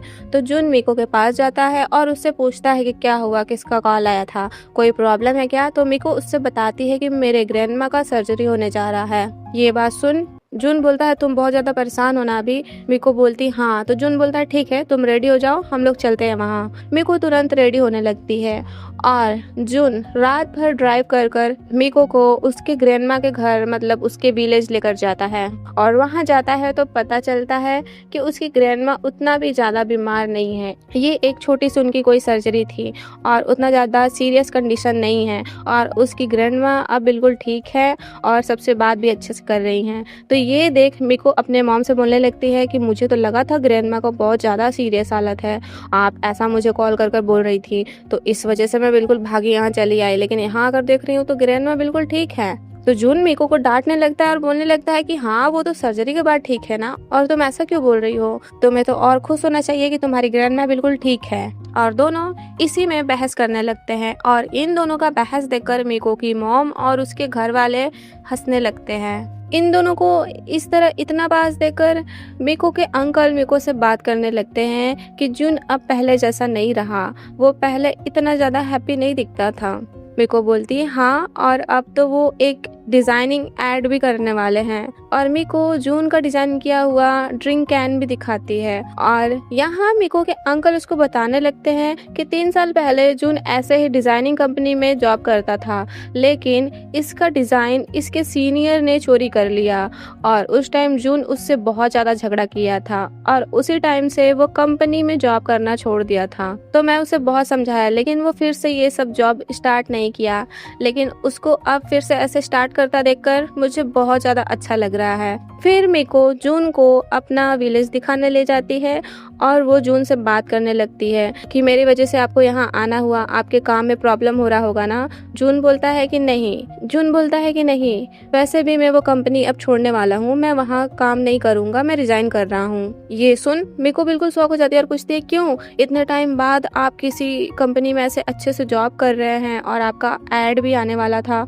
तो आप रिजाइन क्यों कर रहे हैं। तो जून बोलने लगता है कि मुझे नहीं करना है ऐसे, बट मीको उसे समझाने लगती है कि मैं आपको ही देखकर इतना अच्छे से अपने स्टडी पर फोकस कर पाई हूँ और आपकी वजह से ही मैंने सोच लिया है कि मुझे आगे क्या करना है, और अब आप खुद पीछे हट रहे हैं। और वो ऐसे बोलते बोलते रोने लगती है और वो रोते रोते बोलने लगती है कि मैं चाहती हूँ कि आप ऐसे ही मेहनत करते रहें और अपने लाइफ में बहुत ज़्यादा आगे जाएं, जो आप चाहते हैं वो कर पाएं। मीको को इस तरह रोता देखकर जून उसे शांत कराने लगता है और बोलने लगता है कि अरे रो मत, लेकिन यहाँ मीको रुकती है और जून को ध्यान से देखने लगती है और देखते देखते बोलने लगती है कि जून मैं आपको लाइक करती हूँ। ये बात सुनकर जून बिल्कुल शॉक, और ये पार्ट यहीं खत्म हो जाता है। तो पार्ट 5 का स्टार्टिंग होता है और अभी तक हमने देखा था मीको अपना फीलिंग्स जून को कॉन्फेस कर देती है और ये सुनकर जून शॉक हो जाता है और बोलने लगता है क्या।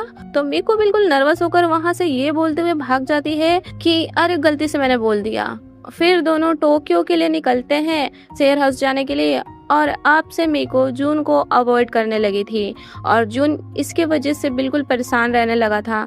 और केंतारो जून को ऐसे परेशान देखकर उससे पूछने लगता है ये मीको के वजह से तुम इतना परेशान हो ना, पर तुम इतना मत सोचो, तुम्हें जो सही लगे तुम वो करो, हम लोग बस तुम्हें हैप्पी देखना चाहते हैं क्योंकि तुमने हमारे लिए बहुत सोचा है, तो हम भी तुम्हारा बस अच्छा चाहते हैं और ये चाहते हैं कि तुम हमेशा हैप्पी रहो। इधर मीको को देखते हैं जिसके पास होजो आता है और वो पूछने लगता है कि तुमने अपना फीलिंग्स जून को बता दिया ना, तो उसने क्या बोला। मीको बोलती है हाँ मैंने बता दिया, लेकिन तभी से मुझे बहुत ज़्यादा ऑकवर्ड फील हो रहा है और मेरे और जून के बीच में बहुत ऑकवर्ड सिचुएशन हो गया है, जिस वजह से अब मुझे रिग्रेट हो रहा है कि मैंने क्यों बताया।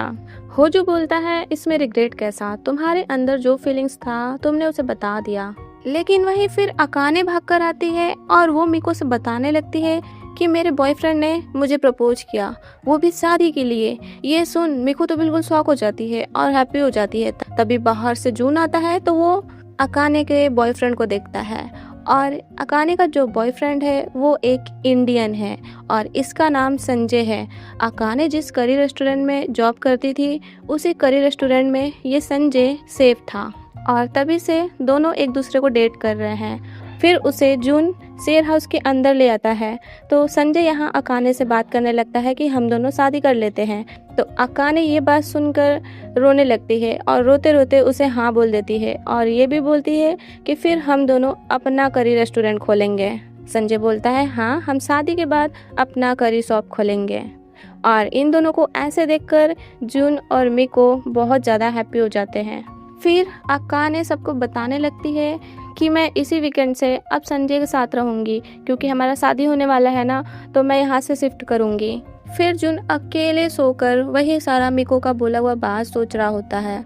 तभी वहाँ होजो आता है और होजो उससे पूछने लगता है कि आपको मिको ने अपना फीलिंग कॉन्फेस कर दिया ना, तो आप क्या सोचते हैं मिको के बारे में। तो जून बोलता है तुम्हें इतना जल्दी क्यों है जानने का। होजो बोलने लगता है क्योंकि मैं उसे लाइक करता हूँ और मैं उसे ही देखकर इस शेयर हाउस में शिफ्ट हुआ था, तो मैं बस जानना चाहता हूँ कि आप क्या चाहते हैं मिको के साथ। अगर आप एज डिफरेंस को देखकर, एज गैप को देखकर या फिर अपने रिस्पॉन्सिबिलिटी को देखकर उससे चांस नहीं देना चाहते या उससे कुछ नहीं करना चाहते हैं तो फिर बता दीजिए मुझे, क्योंकि अब मैं मिको को अपना फीलिंग्स कॉन्फेस करूँगा। ये बात सुन जून तो होजो को ही देखते रह जाता है, वो भी गुस्से में। नेक्स्ट डे जून मिको को कॉल कर कर बोलता है कि स्कूल के बाद मैं तुमसे मिलने आऊँगा, तो मेरा वेट करना। और फिर वो जाता है मिको से मिलने और मिको से यहाँ बताने लगता है बिल्कुल हैप्पी होकर कि अब मैं फिर से वही जॉब करूँगा। मैंने अपने सर से बात कर लिया और उन्होंने मुझे फिर से वही ऐड का प्रोजेक्ट दे दिया है, तो मुझे उसी का डिज़ाइन करना है। मिको बिल्कुल हैप्पी होकर बोलने लगती है कि हाँ मैं यही तो चाहती थी। और फिर जून बोलने लगता है कि तुम जो मुझे अपना फीलिंग कॉन्फेस की थी उसके बारे में भी मैंने सोच लिया है। तभी मिको बिल्कुल नर्वस होते हुए उसे रोक देती है और बोलने लगती है नहीं नहीं, उसके बारे में इतना मत सोचिए, अभी आप अपने काम पर ध्यान दीजिए, अभी जो आपको प्रोजेक्ट मिला है उस पर ध्यान दीजिए और मैं जो बोली उसे भूल जाइए। देन हमें दिखाया जाता है अकाने अब अपने बॉयफ्रेंड के साथ शिफ्ट होने लगी है और सारे लोग उसके शिफ्टिंग में हेल्प करते हैं। और यहाँ अकाने बताने लगती है कि अगले ही मंथ हम लोग अपना करी शॉप खोलने वाले हैं। मैंने भी कुछ पैसे कलेक्ट किया है और संजय भी कुछ पैसा कलेक्ट किया है, तो हम दोनों ही अपने पैसे से करी शॉप खोलने वाले हैं। तो जैसे ही हम दोनों करी शॉप खोलेंगे आप लोग वहाँ ज़रूर आना। और सबसे बिल्कुल अच्छे से मिलकर अकाने और संजय वहाँ से चले जाते हैं। अकाने के जाने के बाद शेयर हाउस में बहुत सैड सा माहौल हो जाता है, लेकिन फिर वहीं सारे लोग बात करने लगते हैं कि अकाने ने अभी बताया हमें कि वो जो पैसे कलेक्ट किए हैं तो वो लोग अपने करी शॉप में वो पैसे लगा देंगे, तो वो लोग अपना वेडिंग सेरेमनी कैसे करेंगे। और यहाँ ये लोग प्लान करते हैं कि क्यों ना हम लोग सारे लोग मिलकर उन दोनों का वेडिंग सेरेमनी करें, वो भी अपने ही इस शेयर हाउस में। और सारे लोग फिर प्रिपरेशन करने लगते हैं, शेयर हाउस को डेकोरेट वगैरह करने लगते हैं। जून भी अपने जॉब से जब आता है तो देखता है सारे लोग डेकोरेट कर रहे होते हैं, तो वो भी बिल्कुल हैप्पी होकर सबका हेल्प करने लगता है। और वो मिको को भी देखता है जो शेयर हाउस डेकोरेट करते करते थक गई होती है और वो वहीं टेबल पर ही सो जाती है। तो जो ये देखकर मिको के पास आता है और मिको को अपने शर्ट से कवर कर देता है और उसे ध्यान से देखने लगता है। नेक्स्ट डे मिको अपने स्कूल जाती है तो वो अपने टीचर को बताती है कि अकाने का शादी होने वाला है और हम लोग ये शेयर हाउस से ही करेंगे, तो आप भी वहाँ जरूर आइएगा। और वो ये भी बताने लगती है कि मैंने उस दिन आपसे झूठ बोला था, आपको ये बताना मेरे लिए बहुत ज़्यादा हार्ड था, इसलिए मैं नहीं बताई थी, लेकिन आज मैं आपको बता रही कि जिसके बारे में मैं आपको बताती थी, जिस पर मुझे क्रश था, वो कोई और नहीं, वो जूनी है। ये सुनकर मिको की टीचर शॉक हो जाती हैं, पर वो फिर उतना ज़्यादा रिएक्ट नहीं करती ताकि मिको को अजीब फील ना हो। और वो बोलती हैं कि कोई बात नहीं, मैं अकाने के वेडिंग में ज़रूर आऊँगी।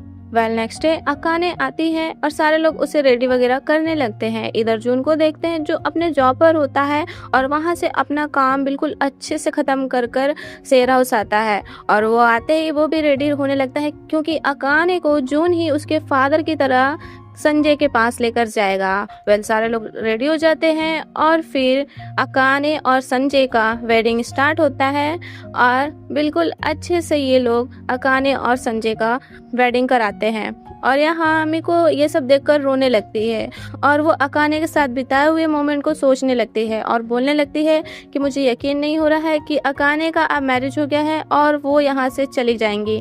हम लोग कितना अच्छा मोमेंट इस शेयर हाउस में बिताए थे एक साथ। तो संजय बोलता है कि आप इतना मत टेंशन लीजिए, मैं यहाँ इसको लाता रहूँगा। और वहाँ मिको की टीचर भी आई होती हैं। ये सब के बाद जून मिको के टीचर के साथ उनको थोड़ा छोड़ने जाता है रोड तक। तो यहाँ वो पूछने लगता है कि तुम मुझसे बोली थी मिलने के लिए, अभी बताओ क्या बात करना था तुम्हें। तो यहाँ मीको के बारे में जानते हुए भी उसकी टीचर जून से बोलती हैं, क्या हम दोनों फिर से वापस रिलेशनशिप में आ सकते हैं? मेरे अंदर अभी तक तुम्हारे लिए फीलिंग्स है और मैं तुम्हारे साथ अब रहना चाहती हूँ। लेकिन जून उससे बोलता है, बट मेरा अब फीलिंग्स तुम्हें लेकर चेंज हो गया है। तुम मेरे लिए स्पेशल हो, लेकिन अब मेरे अंदर वो फीलिंग्स नहीं है। ये सुनकर मीको की टीचर जून को हक कर लेती हैं और हक कर कर रोते हुए बोलने लगती हैं कि मैं तुम्हें बहुत ज्यादा लाइक करती हूँ। लेकिन जून उन्हें दूर कर देता है और सॉरी बोल देता है और बोलने लगता है, मेरा फीलिंग्स सेम नहीं है और मैं किसी और को लाइक करता हूँ वैसे भी। ये सुन मीको की टीचर बिल्कुल शांत हो जाती हैं, क्योंकि वो समझ रही होती है कि आखिर जून किसे अब लाइक करता है। फिर हम देखते हैं जून शेयर हाउस आता है तो मीको से ये सब बात बताने लगता है। वो ये बताता है कि जब मैं बहुत ज़्यादा डिप्रेस रहता था और मेरा काम वाम करने का कोई मन नहीं करता था, वही थी जो मुझे बहुत ज़्यादा इंकरेज की थी और मेरा बहुत ज़्यादा हेल्प की थी और उसी टाइम से हम दोनों रिलेशनशिप में आ गए थे। लेकिन लास्ट में उसी का फैसला था कि वो मुझसे दूर होगी और रिलेशनशिप को ख़त्म करेगी और फिर वो चली गई। और मैं तुम्हें बता रहा हूँ वो टाइम मेरे लिए बहुत हार्ड था, क्योंकि मेरे अंदर उसके लिए उस टाइम बहुत ज़्यादा फीलिंग्स था। अब ये भी है कि अब मेरे अंदर उसके लिए कोई फीलिंग्स नहीं है और मैंने आज ये क्लियर उससे कर दिया। और ये सुनकर मेरे को स्माइल करते हुए बोलती है कि थैंक यू, ये सब बात आप मुझे बता रहे हैं। और इन दोनों को ऐसा बात करता केंतारो भी सुन रहा होता है। केंतारो जून को अकेले में देखता है तो वो जून के पास आता है और बोलने लगता है कि मैंने सुना तुम क्या मीको को बता रहे थे और ये बात मुझे पहले से ही पता था कि तुम मीको को लाइक करते हो, तो क्यों ना अब अपना फीलिंग्स उसे बता दो, क्यों ना अब तुम उसे प्रपोज कर दो। जून बोलने लगता है कि उसका एज देखे हो, अभी वो कितनी छोटी है, तो क्या मैं तुम्हें उसके लिए रिस्पॉन्सिबल दिख रहा हूँ अभी? केंतारो बोलने लगता है, इतना मत सोचो, अगर तुम अपना फीलिंग्स मीको को बताओगे तो वो बहुत ज़्यादा ही हैप्पी होगी। और फिर केंतारो असाको के साथ मिलकर ये प्लान बनाता है कि हम दोनों जून को और मीको को साथ में कहीं बाहर घुमाने लेकर चलते हैं और उन दोनों को साथ में टाइम स्पेंड करने को देंगे। फिर केंतारो जून से बात करता है कि हम लोग इस वीकेंड बाहर जाने वाले हैं एक्वेरियम घूमने, तो तुम और मीको भी चलना। और वो 2 टिकट देता है मीको और जून के लिए। जून होजो को भी बोलता है तो होजो बोलता है कि नहीं, मैं डबल डेट के बीच में नहीं आना चाहता। और ये सुनकर जून बिल्कुल शॉक, क्या डबल डेट कैसा? लेकिन होजो उसे कुछ नहीं बताता। फिर जून मीको के पास जाता है और उससे पूछता है कि तुम इस वीकेंड क्या कर रही हो? तो मीको बताती है मेरे फादर आने वाले हैं और हम दोनों बाहर खाना वाना खाएंगे। तो जून एक्वेरियम का टिकट छिपाने लगता है तो मीको देखती है कि क्या आप कुछ छिपा रहे हैं ना? तो जून बोलता नहीं तो कहाँ कुछ छिपा रहा। तो मीको फिर उस देखने लगती है जून के पास और इधर उधर घूमकर कि नहीं, मुझे पता है आप कुछ छिपा रहे हैं। और वो बहुत ज़्यादा जून को परेशान कर कर वो टिकट ले लेती है और वो उस टिकट को देखकर बिल्कुल हैप्पी हो जाती है कि क्या हम लोग एक्वेरियम घूमने जाने वाले हैं? जून बोलता है हाँ, पर बोलता है कि नहीं, तुम्हारे फादर आ रहे हैं तो तुम अपने फादर के साथ जाना। मीको बोलते हैं कि नहीं, मैं अपने डैड को मना कर दूंगी कि अगले वीकेंड वो आएंगे और इस बार हम लोग एक्वेरियम घूमने जाएंगे। और मीको को इस तरह हैप्पी देखकर जून भी हैप्पी हो जाता है। एक्वेरियम जाने से पहले जून अपना सारा प्रोजेक्ट वगैरह बिल्कुल अच्छे से करने लगता है, मतलब दिन भर वो उसी में बिजी रहता है ताकि वहाँ वीकेंड में मैं अच्छे से एंजॉय कर पाऊँ और अपना सारा काम अभी से ही सब कुछ ख़त्म कर लूँ। और इस तरह जून को देखकर मीको को अच्छा लगता है। फिर जाते हैं ये लोग घूमने और यहाँ मीको जून को बिल्कुल क्यूट सा हैट पहनाती है। तो जून भी मीको को बोलता है कि जब तुमने मुझे पहनाया है तो लो तुम भी पहनो। और इन दोनों को ऐसे साथ में टाइम स्पेंड करता देखकर केंतारो असाको उनसे दूर हो जाते हैं और केंतारो असाको और दूर होकर दोनों ऐसा बात करने लगते हैं जैसा इन दोनों में पहले से थोड़ा कुछ ना कुछ है, लेकिन ये दोनों एक दूसरे को अपना फीलिंग बस बताते नहीं थे। और यहाँ असाको समझ रही होती है कि हाँ, हमारे बीच में कुछ है। इधर जून और मीको इन दोनों को खोजते खोजते एक दूसरे का हाथ पकड़ लेते हैं और यहाँ दोनों फिर बिल्कुल नर्वस होने लगते हैं। फिर जून बोलता है कि जाने दो, वो दोनों इधर ही कहीं होंगे तो क्यों ना हम दोनों भी घूमते हैं। और वो दोनों भी अच्छे से अपना टाइम स्पेंड करते हैं। मीको को अकेला देखकर जून भी उसके लव कन्फेशन का जवाब देने जाता है, लेकिन तभी उसे उसके कंपनी से कॉल आ जाता है, जहाँ उसके सर बोल रहे होते हैं कि जो अभी मैंने तुम्हें प्रोजेक्ट दिया था उसे अच्छे से करो, अभी जो तुमने डिज़ाइन मुझे भेजा है वो मुझे पसंद नहीं आया। और अपने सर से बात कर कर जून परेशान होने लगता है और मीको यहाँ समझ जाती है कि जून अभी परेशान हो रहा है। तो मीको उससे पूछती है कि क्या हुआ, कोई बात हुआ है, लेकिन जून नहीं बता रहा था। फिर भी मीको उससे पूछती है और बोलती है कि आप भी मुझसे ऐसे ही मेरा हर एक बात जानते हैं, तो क्या मैं भी जान सकती हूँ।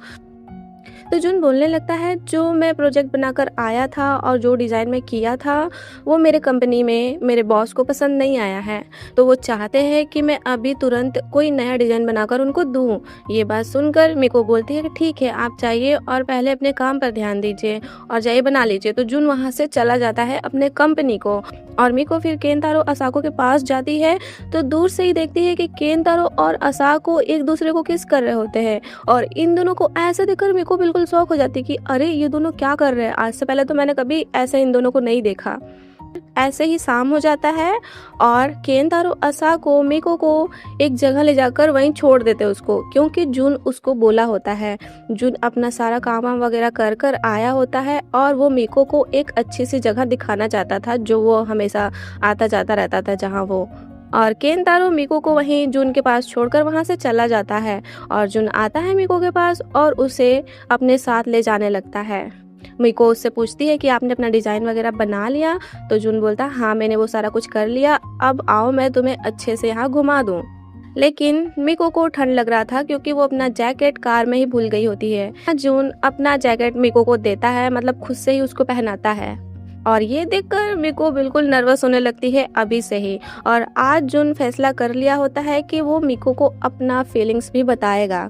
तो जून बोलने लगता है कि मीको, मैं भी तुम्हें लाइक करता हूँ। जून का ये बात सुनकर मीको तो बिल्कुल ब्लश करने लगती है, लेकिन फिर जून बोलता है, तुम अभी बहुत ज़्यादा छोटी हो डेटिंग करने के लिए और तुम्हारे मॉम डैड को भी पता चलेगा तो उनको ये अच्छा नहीं लगेगा, तो क्यों ना हम दोनों अपना डेटिंग कुछ साल बाद से स्टार्ट करें, अभी जैसा है वैसा ही रहने देते हैं, 2-3 साल बाद से हम लोग डेटिंग स्टार्ट करेंगे।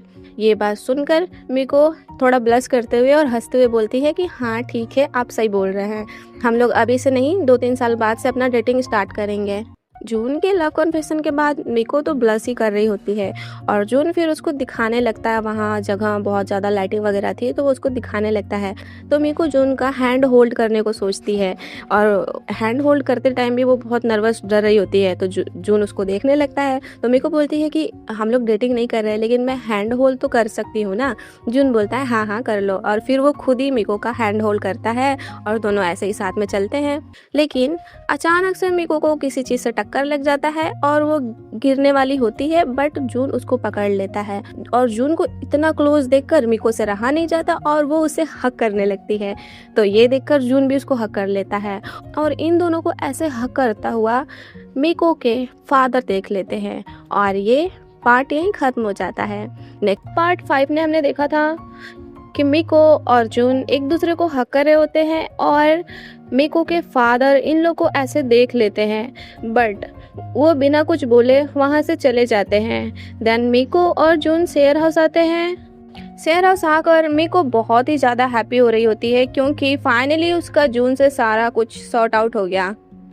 और जून को भी देखते हैं जो मीको के साथ टाइम स्पेंड किए हुए मोमेंट को सोच सोच कर ब्लश कर रहा होता है और स्माइल कर रहा होता है और वो इतना ज़्यादा हैप्पी हो जाता है कि वो होजो को भी सारा कुछ बता देता है कि क्या क्या वो दोनों के बीच में हुआ है, मीको और जून के बीच में। और इन दोनों को ऐसा देखकर कि हाँ अब ये दोनों रिलेशनशिप में आने वाले हैं, होजो को बहुत ज़्यादा बुरा लग रहा होता है, लेकिन फिर भी वो ऊपर से बोलता है। वो पूछता है कि क्या आप दोनों अब डेट कर रहे हैं। जून बताता है कि नहीं अभी नहीं, जब तक उसका ग्रेजुएशन फाइनल नहीं हो जाता और जब तक मैं उसका गार्जियन हूँ तब तक हम दोनों डेट नहीं करेंगे।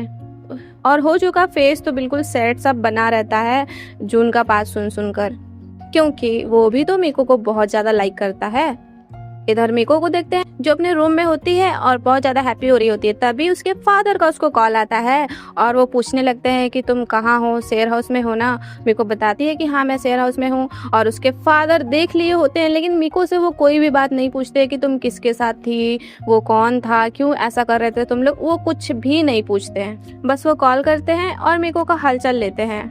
जून को देखते हैं जो अपने रूम में होता है और लैपटॉप पे टोक्यो में दूसरा अपार्टमेंट देख रहा होता है, क्योंकि अब जून को यहाँ से शिफ्ट करना पड़ेगा ना। अब वो मीको डेट करने वाले हैं आगे चलकर, तो उसके पहले जून यहाँ से शिफ्ट करेगा। नेक्स्ट डे मॉर्निंग में अकाने आई होती है जो अपने करी शॉप के लिए नया डिश बनाई होती है, सबको टेस्ट कराने आई होती है कि ये डिश कैसा है। और जून आता है रेडी वेडी होकर अपने ऑफिस जाने के लिए और वो करी खाता है जो उसे बहुत ज़्यादा ही स्पाइसी लगता है। और वो बोलने लगता है कि सच में इंडियन डिश बहुत ज़्यादा ही स्पाइसी होता है लेकिन टेस्टी है। और जून को इस तरह देखकर मीको तुरंत उठकर उसको पानी देने जाती है और इसी बीच उन दोनों का एक दूसरे से हार्ट टच हो जाता है और दोनों ऑकवर्ड होने लगते हैं कि आखिर मैं क्या करूँ। ना जून उसको पकड़ पाता है पानी को और ना मीको उससे दूर होना चाह रही होती है, उसको तो अच्छा लग रहा होता है कि। और यहाँ का मोमेंट बहुत ज़्यादा ही फनी होता है और जून मीको को इस तरह देखकर अकाने एंड असाको दोनों समझ जाती हैं कि बस करो, इन दोनों के बीच में जरूर अब कुछ हो रहा है। तो जून के जाते ही दोनों मीको से पूछने लगती है कि क्या हुआ, तुम दोनों के बीच में जरूर कुछ हो रहा है ना, तुम दोनों एक दूसरे को डेट कर रहे हैं ना। तो मीको बताने लगती है कि नहीं, अभी हम दोनों डेट नहीं कर रहे हैं, लेकिन आगे चलकर हम लोग डेट करेंगे, ये हम दोनों के बीच में बात हो गया है। और मीको असाको उससे भी पूछने लगती है कि मैं देखी थी आप और केंतारो दोनों किस कर रहे थे, तो क्या आप दोनों भी डेट कर रहे हो। असाको बताने लगती है कि नहीं, अभी हमारे बीच में ये कोई कंफर्म नहीं हुआ कि डेट कर रहे हैं, लेकिन किस के बाद हम दोनों के बीच में बहुत ज़्यादा ऑकवर्ड सिचुएशन हो गया है। और ये बात बोलते ही वहाँ केंतारो आ जाता है और केंतारो तो आते ही सीधा वो जो डिश बनाई होती है अकाने उसको टेस्ट करने लगता है, उसको भी वो करी स्पाइसी लगती है। तो इस बार असाको केंतारो को पानी देती है। फिर हमें जून को दिखाया जाता है जो अपने ऑफिस में होता है और बहुत ज़्यादा ही अच्छे से काम कर रहा होता है, क्योंकि उसको आगे चलकर बहुत ज़्यादा सक्सेसफुल होना है और मीको के साथ सेटल होना है। अब जून यही सोचकर अपने काम वाम पर बहुत ज़्यादा ही ध्यान दे रहा है। फिर हम देखते हैं जून शेयर हाउस आता है और आते ही अपने रूम में जाकर अपना काम करने लगता है, अपना न्यू प्रोजेक्ट पर तैयारी करने लगता है। लेकिन मीको से कहाँ रहा जाएगा जून को देखे बिना या उससे बात किए बिना। तो जून से उसके रूम के गेट के बाहर से ही बात करने लगती है और जून उसको इस तरह देखकर बोलता है कि अंदर आ जाओ ना, आओ मेरे बेड पे बैठो। और ये सुनकर मीको बहुत ज़्यादा हैप्पी हो जाती है और बोलने लगती है कि मैं फर्स्ट टाइम आपके रूम के अंदर आ रही हूँ। और लेकिन बेड का नाम सुनकर कि आओ मेरे बेड पे बैठो, वो थोड़ी ब्लश करने लगती है। तो उस तरह उसको देखकर जून बोलता है नहीं नहीं, आओ तुम चेयर पे बैठो। और वो फिर जून का प्रोजेक्ट वगैरह देखने लगती है, उससे बात करने लगती है। देन जून मीको से भी पूछने लगता है कि तुम आगे चलकर क्या करना चाहती हो, तुमने कोई प्लान बनाया है। तो मीको बोलने लगती है अकाने के वेडिंग सेरेमनी के लिए हमने जो सारा कुछ डेकोरेट किया था और सारा प्लानिंग किया था कैसे कैसे होगा, वो करने में मुझे बहुत ज़्यादा अच्छा लगा। तो जून बोलता है ओह, तो तुम वेडिंग प्लानर बनना चाहती हो। मीको बोलती है हाँ ऐसा ही कुछ। तो जून बोलता है ठीक है, अब तुम अपने आगे की पढ़ाई इसी पर करना। मीको बोलती है हाँ, और आप भी अपने प्रोजेक्ट पर अच्छे से काम करिए। देन वो वहाँ से जाने लगती है गुड नाइट बोलकर और गेट के बाहर जाते ही वो जून से बोलने लगती है कि मैं आपसे सामने से नॉर्मली बात नहीं कर पा रही, मुझे बहुत ज़्यादा नर्वस फील हो रहा है, इसलिए मैं डोर के दूसरे साइड से बोल रही। तो जून बोलता है कि हाँ मैं भी तुमसे नॉर्मली बात नहीं कर पा रहा हूँ, मैं भी बहुत ज़्यादा नर्वस हो रहा हूँ। तो मेरे को बोलने लगती है अच्छा अडल्ट लोग भी नर्वस होते हैं। जून बोलता है हाँ तो क्या। मेरे को बोलने लगती है कि इतना ज़्यादा मैं नर्वस हो रही कि आपसे अच्छे से बात नहीं कर रही। तो जून बोलता है कोई बात नहीं, अगर तुम मुझसे कुछ दिन या कुछ महीने या कुछ साल भी बात नहीं करोगी तब भी मेरे अंदर तुम्हारे लिए वही फीलिंग्स रहेगा और मैं तुमसे प्यार करता रहूँगा। ये सुनकर मेरे को बहुत ज़्यादा अच्छा लगता है और फिर वो वहाँ से जाने लगती है सोने को बोलकर। पर जून उसको रोकता है और बोलता है कि अभी मत जाओ, मुझे तुम्हें देखना है, मुझे तुम्हारा फेस फिर से देखना है। तो मेरे को बोलती है हाँ ठीक है देखिए फिर। और जैसे ही जून डोर ओपन करता है मेरे को फनी सा फेस बनाकर वहाँ खड़ी हो जाती है। तो ये देखकर जून हंसने लगता है, बोलता है कि हाँ यही तो मुझे देखना था। और फिर वो भी मेरे को गुड नाइट बोलकर डोर बंद कर लेता है। और यहाँ का मोमेंट बहुत ज़्यादा ही अच्छा होता है, दोनों ही इस तरह एक दूसरे से बात कर कर बहुत ज़्यादा ब्लश कर रहे होते हैं। मीको तो बिल्कुल पागल हो गई होती है। नेक्स्ट डे मीको स्कूल जाती है तो वो अपने टीचर को भी बता देती है कि आगे मुझे क्या करना है। ये सुनकर मीको की टीचर भी हैप्पी हो जाती हैं और वो उससे पूछने लगती हैं, तो मीको सारा कुछ उनसे भी बताती है। और जून को देखते हैं जो अपने जॉब पर होता है और लेट नाइट तक वर्क करता है। लेकिन तभी जून को मीको की मॉम का कॉल आता है एंड वो उससे मिलने के लिए बुलाती है एक कैफ़े में। तो जून जाता है वहाँ और मीको की मॉम यहाँ जून से पूछने लगती हैं कि क्या आप दोनों के बीच में कुछ है, मेरी बेटी मीको के और आपके बीच में कुछ है। जून यहाँ उनको समझाने का ट्राई करता है कि अभी ऐसा कुछ नहीं है, लेकिन वो क्लियर बोल देता है कि हाँ, मैं आपकी बेटी को प्यार करता हूँ और मैं आगे चलकर उसके साथ अपने फ्यूचर सोच रहा हूँ, उसके साथ शादी वगैरह करना चाहता हूँ। लेकिन मीको की मॉम तो यहाँ एकदम क्लियर मना कर देती है कि नहीं, अब आप मेरे बेटी से दूर हो जाइए। मेरे हस्बैंड उस दिन टोक्यो गए थे और आप दोनों को देखे थे हक करते हुए, तो मैं चाहती हूँ कि आप मेरी बेटी से दूर रहिए, क्योंकि वो आपसे बहुत छोटी है और आप तो उसके गार्जियन थे ना, फिर भी आपने ऐसा किया उसके साथ। जून यहाँ बिल्कुल शांति से सारा मीको की मॉम का बात सुन रहा होता है और मीको की मॉम बोलती है कि आप अभी के अभी उस शेयर हाउस को छोड़ दीजिए। कि मुझे अच्छा लगा था जिस तरह आप मीको को अच्छे से समझाए थे मेरे सामने, लेकिन आज आपने ही ऐसा कर दिया। तो आज से मैं आपको बोल रही हूँ, आप उसके गार्जियन नहीं हैं और आप वो शेयर हाउस छोड़ दीजिए, क्योंकि मैं नहीं चाहती कि आप मेरे बेटी के साथ सेम शेयर हाउस में रहिए। फिर मीको की मॉम का सारा बात सुनकर जून शेयर हाउस आता है और बहुत ज़्यादा सैड रहता है और सारे लोग यहाँ डिनर पार्टी कर रहे होते हैं। और इसी डिनर पार्टी के बीच में जून सबको बताता है कि अब मैं दूसरे अपार्टमेंट में शिफ्ट होना चाहता हूँ। वो ये नहीं बताता है कि मीको की मॉम के लिए, वो ये बता देता है कि मेरे कुछ अपने प्लान्स हैं, तो मैं यहाँ से शिफ्ट हो रहा हूँ।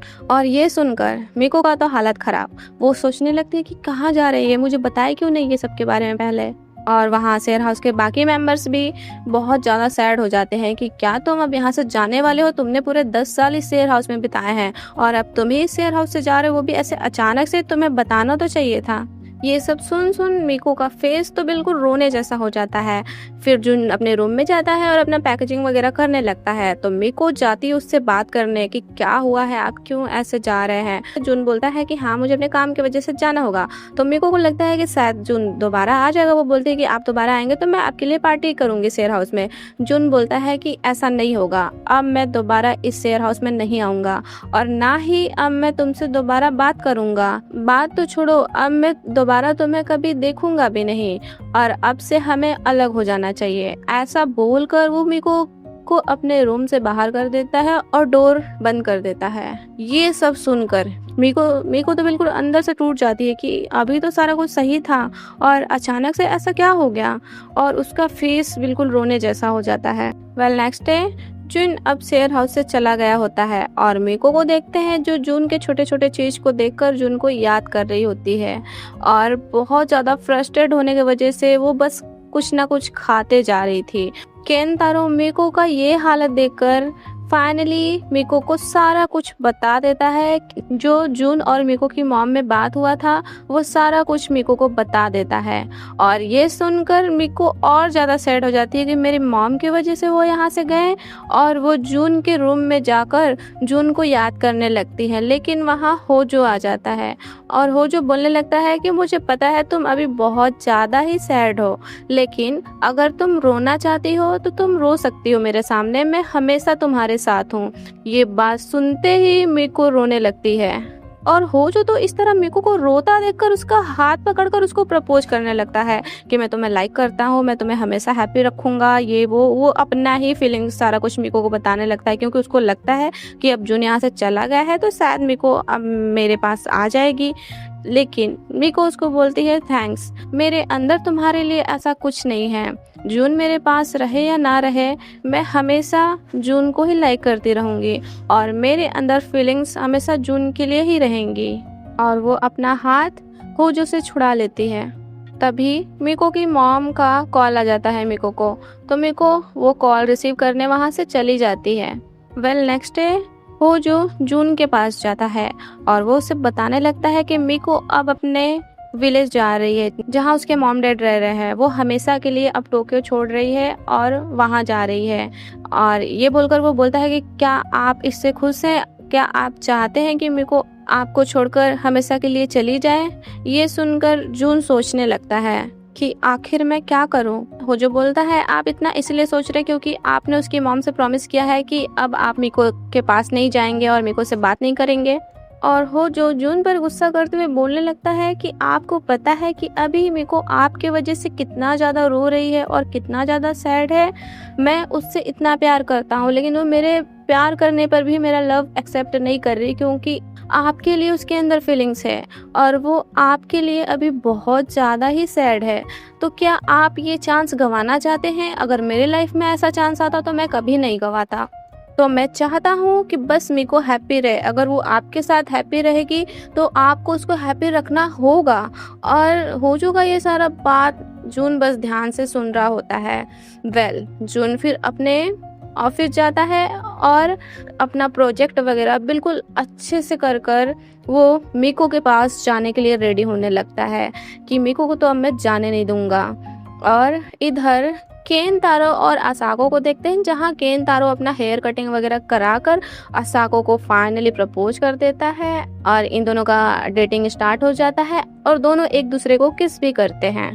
जून को देखते जो भागकर शेयर हाउस की तरफ आ रहा होता है और शेयर हाउस में देखते हैं मिको को जो अपना सारा सामान वगैरह पैक कर ली होती है और मिको की मॉम भी उसके साथ होती है जो मिको को अब लेकर जाने वाली हैं।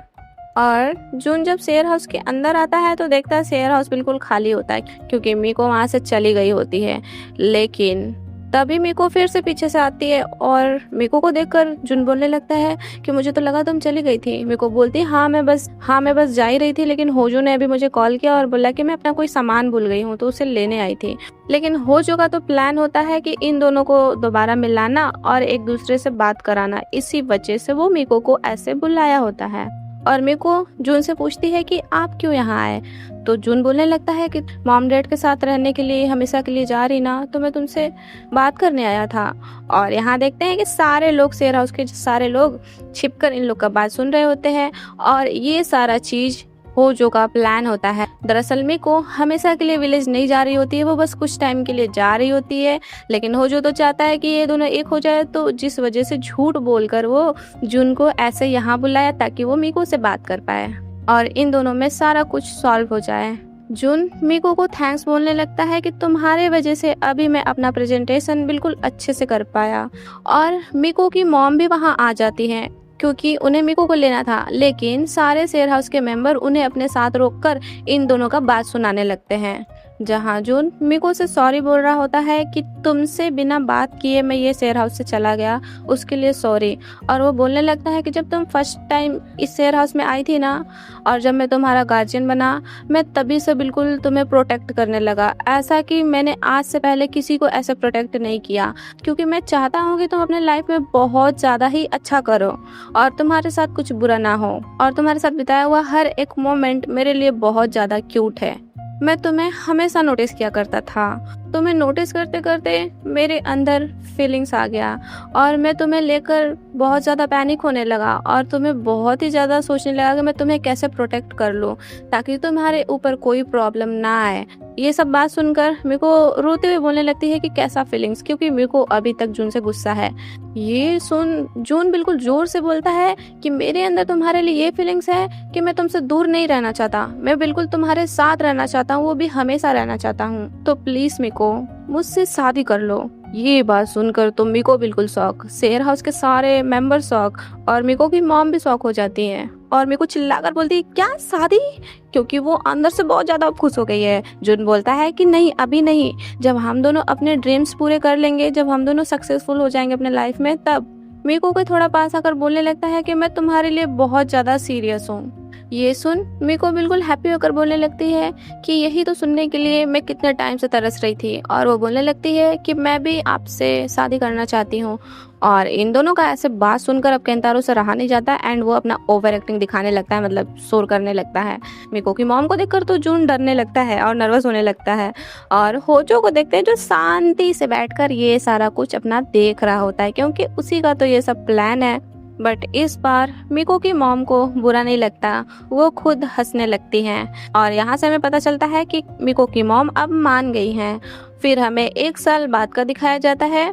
मिको का हाई स्कूल ग्रेजुएशन कंप्लीट हो गया होता है और फिर हम सेरा हाउस में देखते हैं सारे लोग मिको के आने का वेट कर रहे होते हैं क्योंकि उसके ग्रेजुएशन पार्टी के लिए। लेकिन मिको तो जून के पास जाती है जहाँ जून मिको का वेट कर रहा होता है और यहाँ ये दोनों अकेले होते हैं क्योंकि जून मिको से अकेले में मिलना चाहता था और उसे कुछ दिखाना भी चाहता था। तो मिको पूछने लगती है कि आप क्या दिखाना चाहते हैं मुझे।